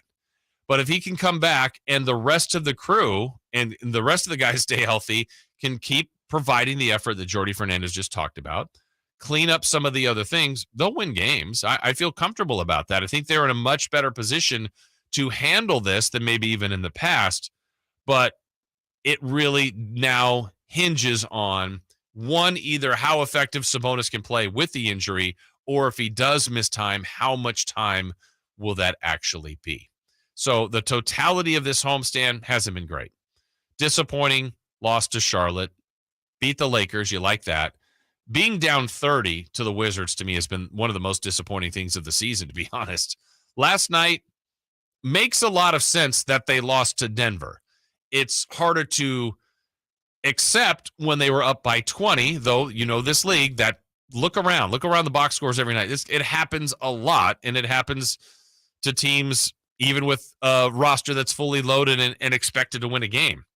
So that's not totally stunning. It's just you felt like, okay, look, this is the first time they're playing without Sabonis. They're doing some great things. This is going to end up being one of the better wins of the year. And instead, hopes were built up. Denver caught him. Denver passed him. And the Kings just couldn't quite close the deal. So what's next? What are the adjustments that need to be made for tonight? We will ask that very question, amongst others, to Kings television analyst Katie Christensen, who joins us next. Live and local. Live and local.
He's on the microphone. When he's not on the microphone, he's playing a song. And when he's not playing a song, he's on the microphone. And then boom. With Jason Ross. Jay, hey, my headset's.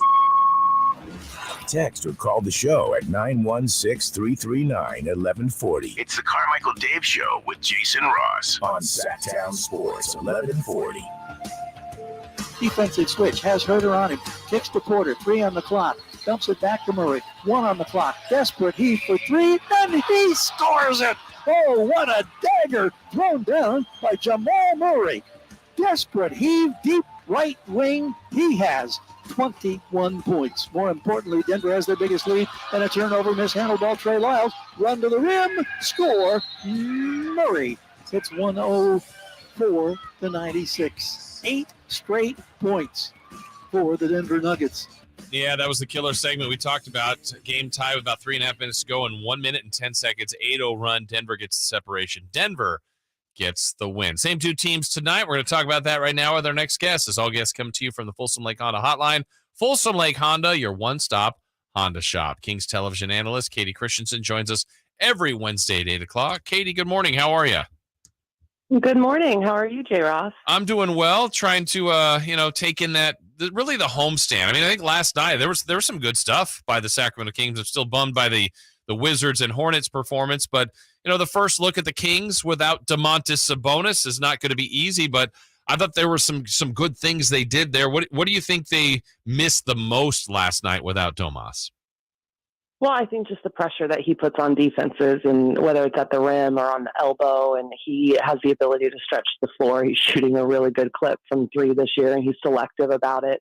But it was a refreshing thing to see how well they kind of adjusted in face of adversity. I think that multiple people stepped up. That small ball lineup with Trey Lyles at the 5, I thought was really effective for stretches in that game. And when you've got someone that, rebounds the way that Domas does and assists and scores, like, you need multiple people to kind of fill that hole. And I thought the really positive thing that came out of it is that a lot of people stepped up and performed well. And I thought Alex Len did a really, really solid job in his time. And, he has not played in quite some time. And I said it on the broadcast, there's a big difference between, conditioning and running line drills to actually playing game minutes. And, he was sick for a while and he's lost some weight, but I thought that he stepped up and did a really, really solid job. Yeah, and the first game you're asked to is also to play against the Joker, who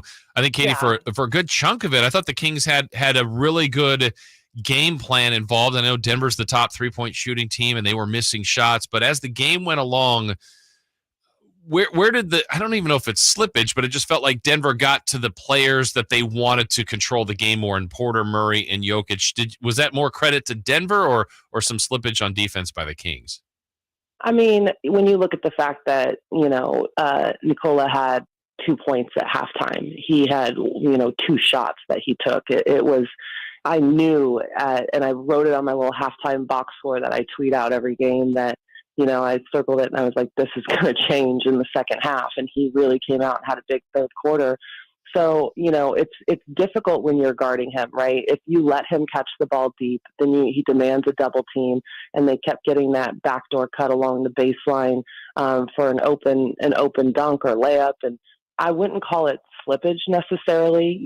I think this is the same problem that every team that faces Denver, has to deal with in terms of how Nikola affects the game in so many ways. The similarities between him and Domas are, they're the same type of center, and there's 2 of them in the league. No one else plays the way that those 2 do.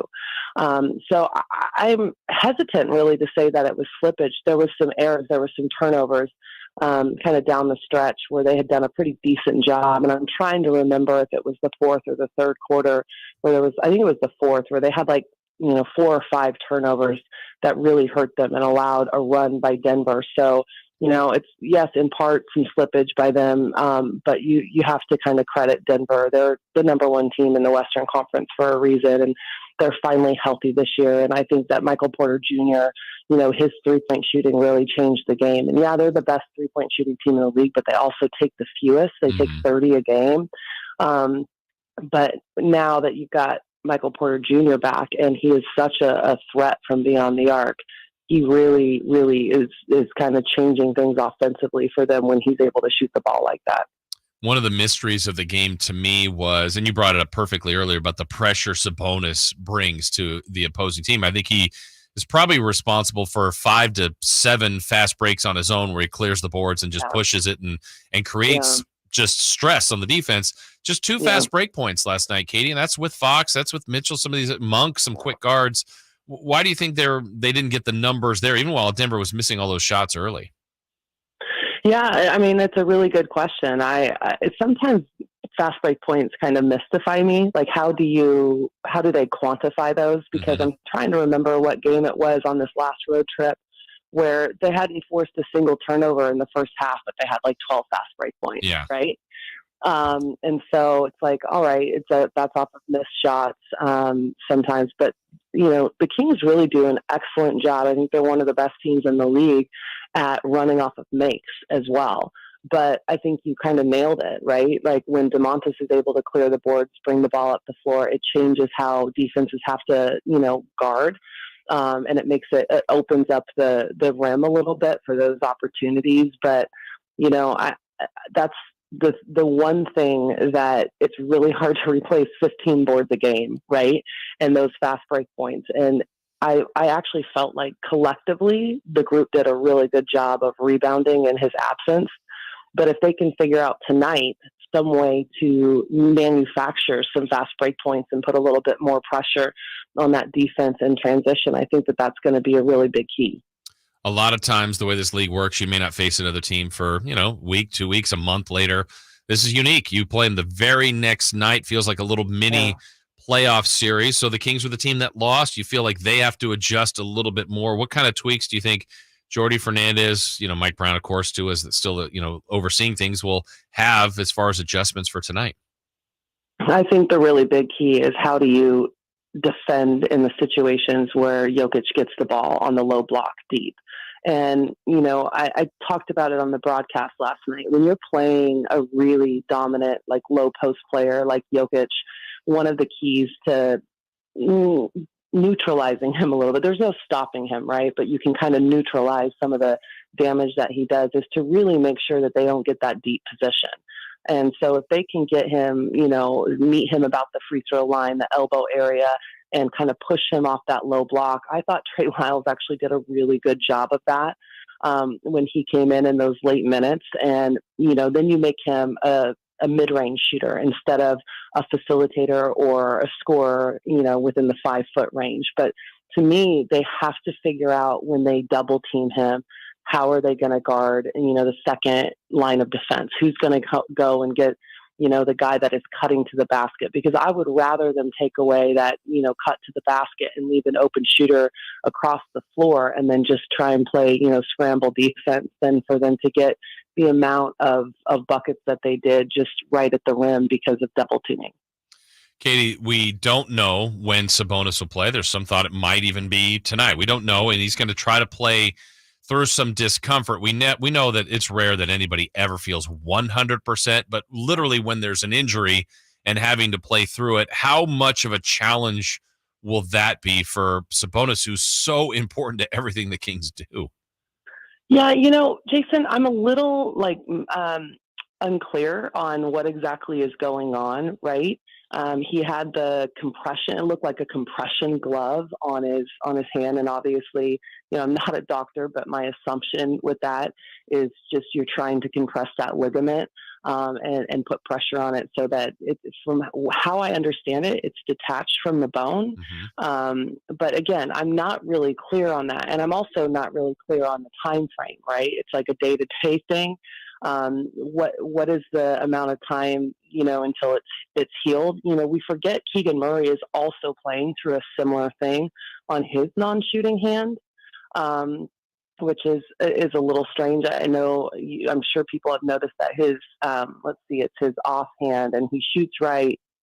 So it's his left hand, even though he writes left-handed. That's the thing. I got to always remember with him. He's left-handed, but he shoots right-handed. So it's on his left hand, and he's been playing with that taped, and it's a very similar thing. And then he wears kind of a removable cast when he's not playing. So, I think in this situation, it's really up to the medical staff deciding, if it's safe for him to play, and then second for Sabonis to decide if the pain that he's dealing with, he can play with as long as it's safe. So I'm really kind of waiting, like everyone else, Jason, to see what the time frame for this injury is. Yeah, because again, I'm reading stuff not just based on other NBA guys that have done it, that actually underwent surgery. Some of the talk has been 7 to 8 weeks. Now, others have played through it. Now, I'm trying to think for your career, what was the most difficult injury that you actually still took the court and played with? Oh gosh, yeah. Ankle sprains are a very common thing, and once you really kind of have a severe ankle sprain, you'll roll them constantly, but you kind of ripped everything up so that the amount of damage, it doesn't really matter. But for me personally, my career ended with a back injury, and I actually injured my back my very first year in the league. And, it's 6 years of playing through that and managing it with, making sure it got to the point where I couldn't participate in double days. Traveling was a really difficult thing. I always had to wear like a TENS unit on my back the entire time we were traveling. And by the time it kind of came to the end, it's like you play through it to the degree where it's like you can't support it anymore. And I was like on bed rest for 2 weeks. I couldn't get out of bed. And so everyone deals with their own, things, but the finger injuries, it's like, okay, it's strange because they might be, quote unquote minor, but you make contact every single possession, and it's just pain every single possession that you're playing. So as long as it's not something that can do further harm, and you can tape it, whatever, and you can manage kind of the discomfort, then it's really up to the player. Last thing for you, Katie. Again, it's unique. The Kings are going to have more of these coming up too, these little schedule pods where they have the same team either back-to-back or twice in a 3-day stretch. As a player, do you like that, or do you like the variety of kind of jumping around? Hold on one second. JJ, 1 second. Sorry, we're doing breakfast right now. I stepped outside. She found me. I'm not a fan of the back-to-back games because of situations like this. And we discussed it last night in our open that, I understand that it happened during COVID, and it was something that they did to kind of limit the amount of travel people were having to deal with. But for situations exactly like what Sacramento is dealing with, when you face a team, especially in your conference, that is a competitive team, it really matters, and you're playing without one of your best players, that it really is not beneficial. On the flip side, it is, from an experience perspective, as close to a playoff series as you can get, right? Gotten 2 games against the same team, whether it's back-to-back or there's, we play Houston. I believe Oklahoma City is the same thing. Minnesota, the same thing this year, where there's a day in between, but it's 2 back-to-back games against the same team. That is good, I guess, if you want to spin it that way, for experience playing the same team consecutive games. But, we don't play Denver until the very last game of the season. That's the next time that the Kings face them on the road. I was looking at the schedule last night. I'm like, when do we face them again? We played them 3 times this year. And so we've got them twice, last night and tonight, and then not again until the last game of the season. So, that's kind of the strange thing about it in that perspective. But personally, I'm not a fan of it. But there are things that you can pull out of it that I guess you can look at as positives. And on the broadcast side, you understand, Jason, it's easier from a prep perspective. So it might be a little bit easier for us, but it adds a special challenge to the team. Yeah. All right. Well, Katie, thank you so much. What's for breakfast, by the way, this morning? Oh, we're having a hash brown and a snowman waffle. So it's very, it's very elaborate. Yeah, here. Very festive. Well, enjoy that. We will see you at the game tonight. Thank you so much for joining us. We'll talk to you next week. All right, fellas, have a good one. All right, thank you. That's Katie Christensen, Kings television analyst. Yeah, the unique spot that the Kings and Nuggets are in, really, where they're playing each other 24 hours later. Denver's the one that had the win. The Kings will be the team that has to adjust. And we'll see whether or not Sabonis gives it a go tonight. All right, it's that time. It is Wednesday. What has you upset? What's on your mind? It's Wine Wednesday. We come back with that right after this. The Carmichael Dave Show with Jason Ross. American Energy wants to make sure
It's the Carmichael Dave Show with Jason Ross. The only local sports show in the morning on Sactown Sports 1140.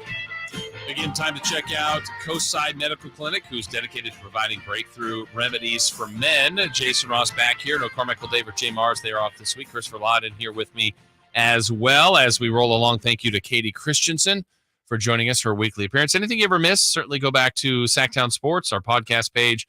Check out anything. And those of you that are checking us out on YouTube, we do appreciate that. A lot of people on YouTube are asking about Terrence Davis. Yeah, Terrence Davis just didn't play. He wasn't listed in any inactives. It was a coach's decision. Saw TD warming up before the game.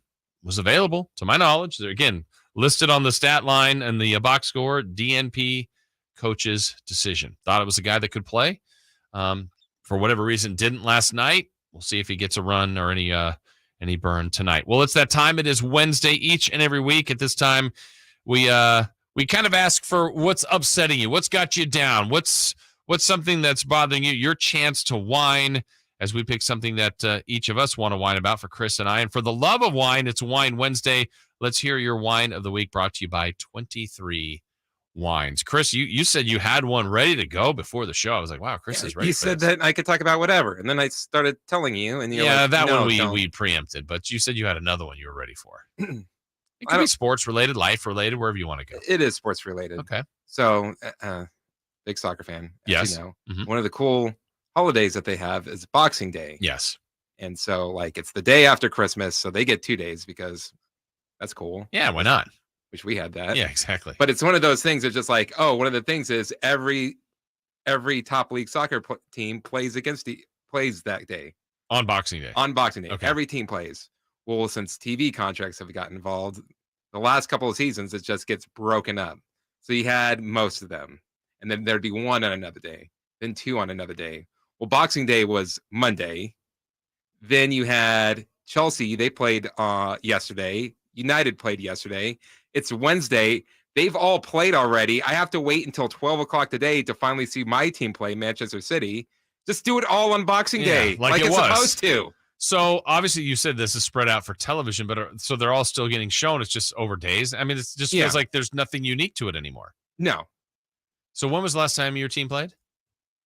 Before Christmas, right? So this is funny. So they last played Thursday in a separate tournament, right? But they haven't played in the English Premier League, which is the main league. They haven't played since November. Seriously? Yeah. Wow. Well, the World Cup. Oh, well, yeah. Okay, that makes sense. By the way, you and I did not discuss the World Cup. Your thoughts? The right team won.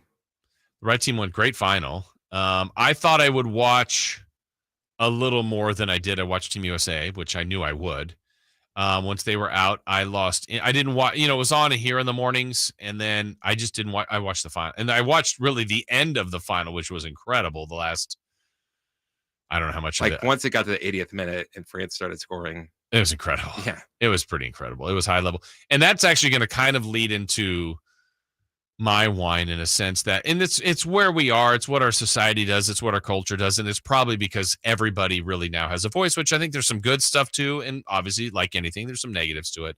But social media, between the World Cup, let me think of more. Luka last night, anything that's been of significance, that was the greatest fill in the next line that I have ever seen.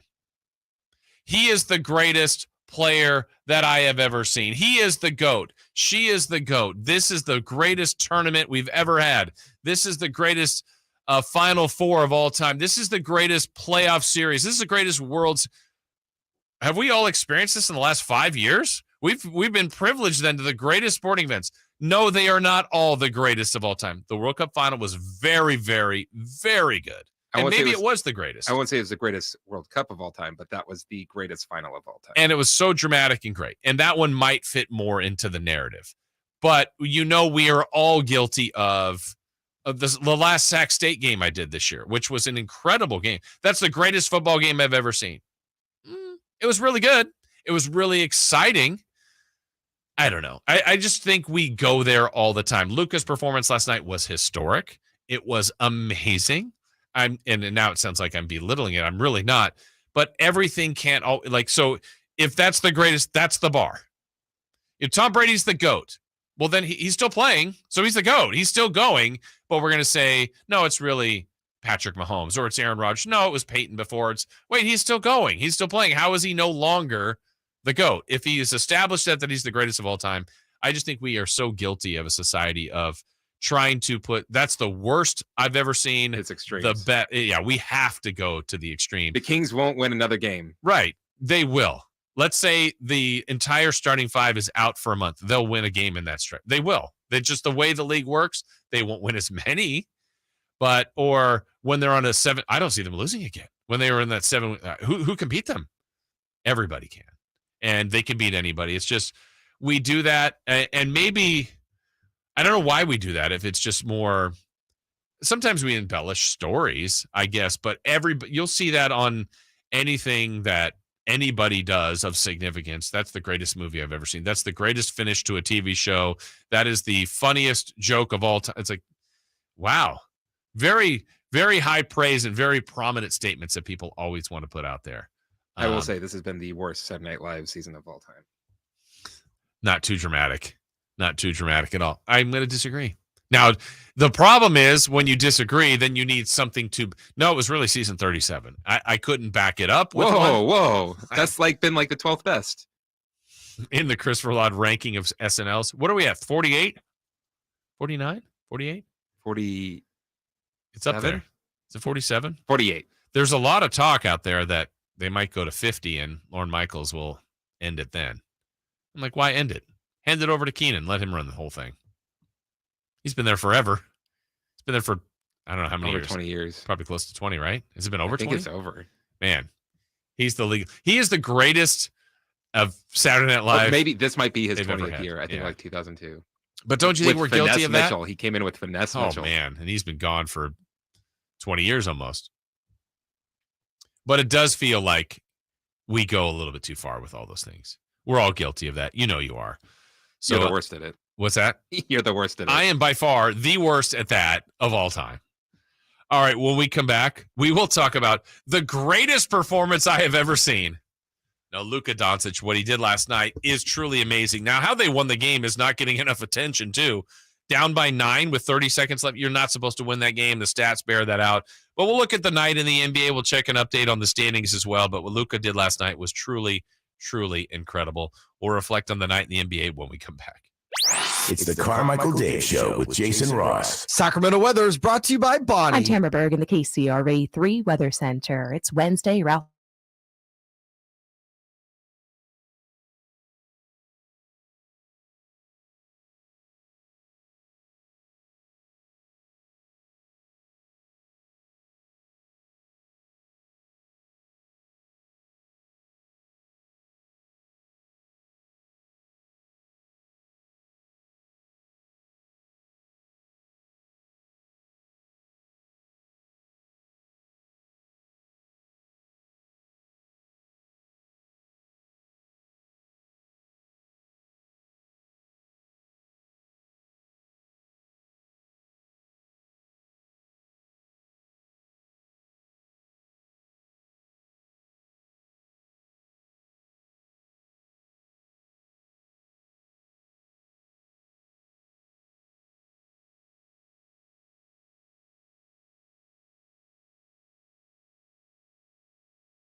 seconds remaining.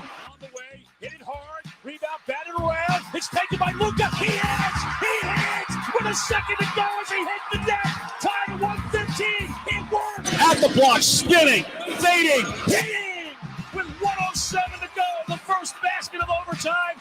58. I'm tired as hell. You can rest later. You're young. I need a recovery beer. Oh, we can handle that. That's boys are back. And you know they can never be back. The fat boys are back. That's a Chris Verlot special right there. Well done, Chris. As we're back here, Luka Doncic last night. If you haven't seen the stat line, it's ridiculous. If you haven't seen the way the game ended, it's also ridiculous. Down 9 in the final 30 seconds. Dallas basically did everything right. It was a miracle finish. And I still would like to see, and I'm sure there's some, deep dive stat-wise somewhere that's done this. I still think which will never happen, but in my mind, when I'm a head coach in the NBA, I really have no desire to be a head coach in the NBA, but I would choose to foul late. The amount of times that people have executed what Luka did last night and what De'Aaron Fox did with the Kings against Minnesota, I don't know, it's been about 3 years now. I can remember both of them. There's far less of that with a team. In this case, Dallas was down 3. And the Knicks elected to foul Luka with, I want to say there was about 2.5 seconds left, maybe 3 seconds left. So Luka makes the first. Now it's a 2-point game. He has to miss the second. The amount of times that's executed properly where you get the miss and an offensive rebound and a putback or a 3 for the win, but a putback for the tie, I think is far less than when teams elect not to foul and defend their hearts out. And yet these pros can hit threes from just about any which way, any angle, bank, no look, sky hook, something crazy. I think the numbers show that happens more often. I would choose to continue to foul. I think that's my opinion of the right way to do it. I think more times than not, if you do that for a full season of close possession games, you're going to win more of those than not. And you play the free throw game. Hopefully you box out. Hopefully they miss. And you get out of there than watching, Dame Lillard falling away, falling into the crowd and banking in a 3 because you can believe that can happen. Steph, Luka, Fox, pick your player, Tatum, they all can do it. There's too many of them like it. But Luka last night was responsible for the big comeback with the 9-point deficit with 30 seconds to go. He was good in overtime. And his final stat line, 47 minutes, 21 of 31. He was 2 of 6 from 3. He did miss 6 free throws, so he could have had more points, 16 of 22. But the fact that he had 22 free throws, man, that guy gets fouled a lot and complains a lot about it. 21 rebounds, I think, is under talked about in his overall performance. 10 assists, 2 steals, 1 block, only 4 turnovers with that much usage, and 60 points. Just unbelievable. And Chris, you were mentioning when we were in the break, our YouTube chat, boy, I don't feel like there's a lot of love for Luka. And maybe it's still I'm sure it's still a sensitive topic here. And the irony of all things last night, the Kings are playing there, and randomly Vlade's there last night at the game sitting next to Vivek. And, of course, when people are mad that the Kings took Bagley over Luka, that's Vlade's decision. We're beyond that. It's a miss. The Kings missed that. But you would, Phoenix missed. Ayton's a good player. Luka's better. Luka is a generational player. He's a special player. The Suns missed. The Kings missed. The Hawks took him and traded him for Trae Young, who's a good player, but Luka's better. But I also do think this. If Luka would have turned out to be a King, I think he would be as good as he is. I mean, I think I think he's environment proof. I think the Kings have been dysfunctional. I think the Kings have had their issues, but I think his talent would supersede all that and he'd be great. But I also find him, like I found DeMarcus Cousins, was hard to root for. I'm glad he was a King. I loved the numbers he put up, but there were nights, Chris, where DeMarcus got into those antics and those moods. I'm like, come on. I mean, you're on our team. You're our guy. I'm all about Sacramento. I want you to succeed, but it would be tough to watch him and you get frustrated with him. Luka does that a lot, and I don't care about Dallas. I appreciate his greatness, but I find him, and he whines a ton, and that's, if he's on your team, it's probably likable, but not enough. I don't know. He's a tough watch sometimes. Yeah. And then, I think a lot of us who, mess around and talk bad about Luka. It's more of all the Kings fans are just like, oh man, we should have had him. We should have had him. It's just like, okay. And just because you have Luka Doncic doesn't mean you're winning a championship. No. Which a lot of people said to begin with, which I don't even think is fair to Luka. Like people are saying like, oh, multiple time championship, multiple time MVP. It's like, okay, so if his career is Dirk Nowitzki, that's a failure. Right, in their mind. Yeah, basically, he if you're putting failed that up at there. what you expected him to be, which isn't fair at all. Yeah. I think he's an amazing talent. But I mean, Dallas still have some problems. Yeah, and the way Dallas is constructed now, today I can't picture them winning a championship. That's today. Now they're going to be a different team over time, and he's still, I think is he 23, 24? I mean, it's still ridiculously young. Kilograms? What's that? More than that. More than 23? Oh, I missed what he said. But I mean, I don't even know what Dallas's record is after that win. 19 and 16. So 3 games above 500. Good team. Last year, a surprising run, still as one of the mysteries of the season, though, when they won Game 7 in Phoenix. Just really a disappointing game for Phoenix. And really, you combine the Dallas miracle comeback and the Kings loss. It did push the Kings to 7th. Dallas is now in 6th. And the Kings haven't faced Dallas yet. I think over time, Luka's put up numbers against the Kings. Luka's a great player. But what he did last night should not be ignored, and it won't be. It's been highlighted everywhere. It's an incredible night. Yeah, that line is an incredible week. Yeah, it is. I mean, the 60 will always jump out to everybody because points is really what the league is founded on. The fact that it's a guard getting 21 rebounds, still while getting 10 assists. So you think about, at a minimum, let's say his assists were 2 points. And there might be a 3-pointer, an and one in there, but we'll just give him the low end. So he's responsible for 80 points yesterday. 80 at a minimum. 21 rebounds. Just an incredible night. But I think that's why this league is in such a good spot right now. And it's flourishing because, to not the same level, but last night you had Jaylen Brown and Tatum going for 39 and 38 as teammates. You had Embiid scoring 48 in a loss to the Wizards. The fact that, Westbrook, who's now coming off the bench or has been coming off the bench for the Lakers, had a triple-double. It wasn't monster numbers of triple-doubles like Luka, but to get a bench triple-double is pretty significant. You always have to keep your eye on LeBron. He could do something special. Curry, when he's back. Kevin Durant's playing at a great level. We mentioned Tatum, Joker, Sabonis. But there's a lot of players like that. Tyrese Halliburton had some nights this year that have caught your attention. Zion, Booker. Booker is one you just don't pay attention to Booker. Oh, he what? 58 tonight? 46? And then maybe other nights you're not. Yeah, he's 22. Oh, he only had 22. There's a lot of gifted players in this league, and I think it's good to have. It's healthy. Lillard. Lillard can get 50. I think I saw that the other night. The most 60-point games here in the last 20 years or something. Kobe has 6. I think Harden's up there, and Lillard 60. Here's Luka with his first. 60 is incredible, absolutely incredible. It's a different game too. Yeah, in past year.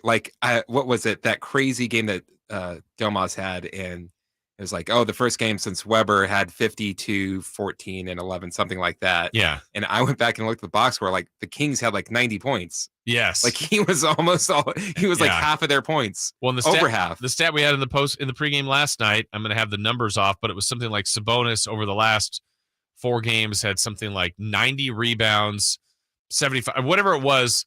The only other player to do it in the stretch was Wilt Chamberlain. And you're like, so you can always craft a stat around certain things, but when you're put in the names of these types of players, and when Luka had the first stat line of anybody in the history of the league last night the way he did, it's pretty staggering. But it gets you back to what we said in the Wine Wednesday. He has that night. Luka's the MVP. I went, no, I don't think so. Not right now. I'd still have Tatum. I'd still think of Giannis. I still think of the Joker again. The NBA has been trying to give Luka the MVP for the past 3 years. So desperate to do that. It's like, just let it develop. He's a candidate. He's one of them. Curry was up there. Kevin Durant again. Long way to go.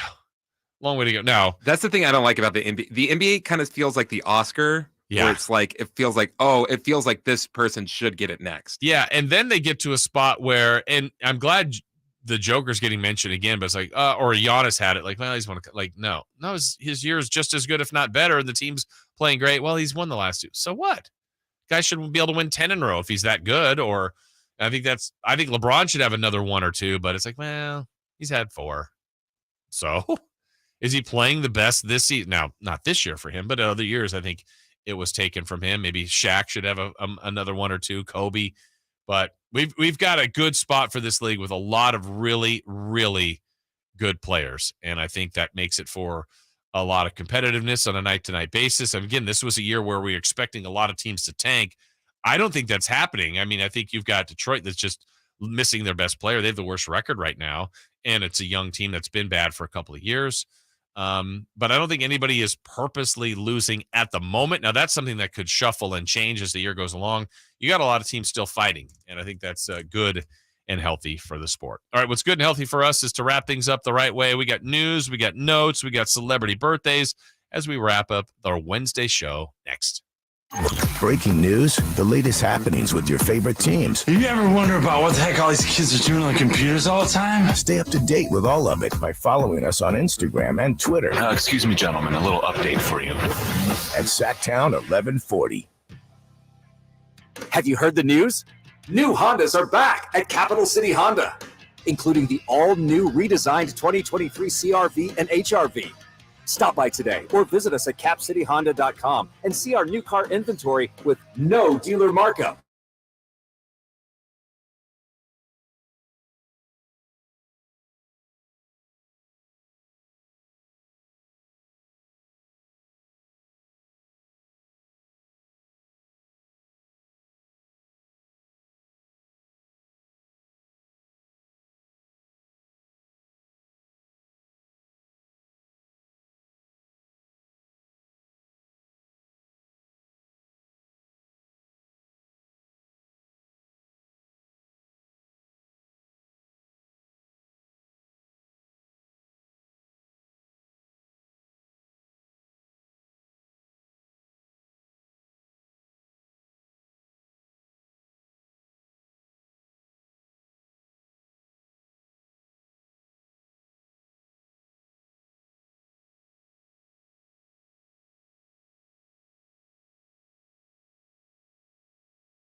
16th Street in downtown Sacramento. Before we wrap some things up here with news and notes, we got a couple of texts coming in on the text line, or multiples today here, obviously, but 916-339-1140.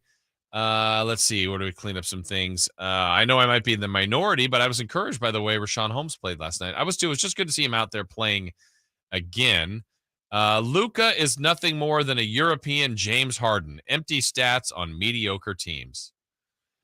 I've heard that comparison. I've heard those similarities. Harden's chasing that title. Luka's chasing that title. Luka has yet to get an MVP. We said it earlier, Chris and I, that the league really feels like they're trying to give him one. But I don't know that he would ever be given one. He would be in the conversation. He's a guy that's played like an MVP. Both have been talking about being a little too chunky. Yes, not keeping the best condition, but we'll see. And then here, is there any concern with the fact that De'Aaron Fox now has picked up 8 technicals this year? I would say yes.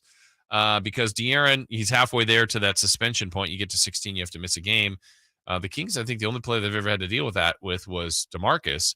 And I don't think of De'Aaron as a guy that gets high volumes of technicals, but they're less than halfway through the season, and he's at the halfway point of the benchmark of what you can get. So the fact that he got 2 on this homestand and got ejected just a couple games ago and got 1 last night, I think De'Aaron can pick and choose, but he's going to have to start going about 10 games or 12 games or so without picking up one here to kind of get back on the right side of things there. All right, let's do it. It's time to wrap things up with some news and notes. Stand by on this frequency. It's time for the news of the day. Thank you for ruining the show and dropping a steamer on my journalistic integrity. Today's important headlines, intelligent analysis, hard-hitting interviews. Yeah, this is none of those things. Here's Carmichael Dave and Jason Ross. Oh my God, I love those guys. Thank you. We do have some celebrity birthdays to get to, but first, we always like to observe what the day is, and a lot of times there's multiple things going on today. Like today, it's National Chocolate Candy Day. It's good. I like chocolate candy. Dark chocolate I prefer. White chocolate's good. Milk chocolate's all right. So you go dark white milk? Yeah. I would say that's me too. Yeah, that'd be my power rankings right there of chocolate. I'm very much the guilty party, Chris. I don't know where you are. Like, I don't know. The only candy I would ever purchase really would be an impulse buy, maybe at the gas station or at a peanut M&Ms. But other than that, though, if candy is around, I will eat it. Like, I don't go seek it out and buy it. But, right now we've got C's candies at our house, a bunch of Christmas candy. I'm just cramming it. If I only take one every couple of minutes, it's not bad. Every couple of minutes. But then it's like, wait, the sugar high is worn off. You know what I need? More sugar. It's bad. It is National Short Film Day. Give me a regular length film. No, I don't mind. I mean, you can have some good. No, films are too long now. Are they? Yeah. What's too long? 2 hours and 30 minutes. Oh, that's bad. Yeah. It's weird when you see a movie that's like, oh, it's an hour and 28 minutes. Like, what's wrong with it? Hey. Remember when you would see the VHS and it had the time like a minute? Like, I thought the perfect was 100 minutes. I think that's the perfect. Yeah. That's like, I really liked Black Panther 2, but like I was telling Jay the other day, I said the only thing I don't like it is like the first 50 minutes. You need 50 minutes just to set up everything. Yeah. And then it gets in the movie. Right. I'm okay if a movie is really well done and entertaining. If it can keep my attention, it goes over 2 hours. But let's try to trim that down and tell your story, entertain us in about an hour 30 to an hour 50. I think is the sweet spot. It is National Card Playing Day. What's the best card game? Spanish 21. Oh, really? Oh, you're thinking of, okay. Spanish 21 was good. I like... is that the card game? That's a card game. But I was thinking we just played Spades over Christmas. Okay. Hearts is fun. Cribbage. Cribbage is good. 15-2, 15-4. When was the last time you played War? Oh, a long time. Yeah. It's the most basic of games, but... What is it good for? Absolutely nothing. Let's see. All right, here's some notes for you, Chris, because I know you are a movie connoisseur. I like movies as well. Maybe you like them a little more than I do, but I'm a fan of movies. I saw a rundown of what's coming out in 2023. Okay. Hollywood, let's get more creative. We've got a ton of sequels. A ton of sequels coming out in 23. This is just some of the movies I wrote down that I saw that caught my attention. This story is great. I'm not sure how the movie will be, but Cocaine Bear. Yeah. It's going to be I like the concept. I don't know how it's going to be in a movie form. Do you see who the director is? Did I see Elizabeth Banks? Yeah. Okay. I like her. I'm trying to think. I think she's done a couple of movies. I think she's pretty good. Yeah, she is good. I know you will see this. I'm very confident you will see it. John Wick 4, I already said. Okay. But besides that, Creed 3? Oh, definitely. Okay. Scream 6? No.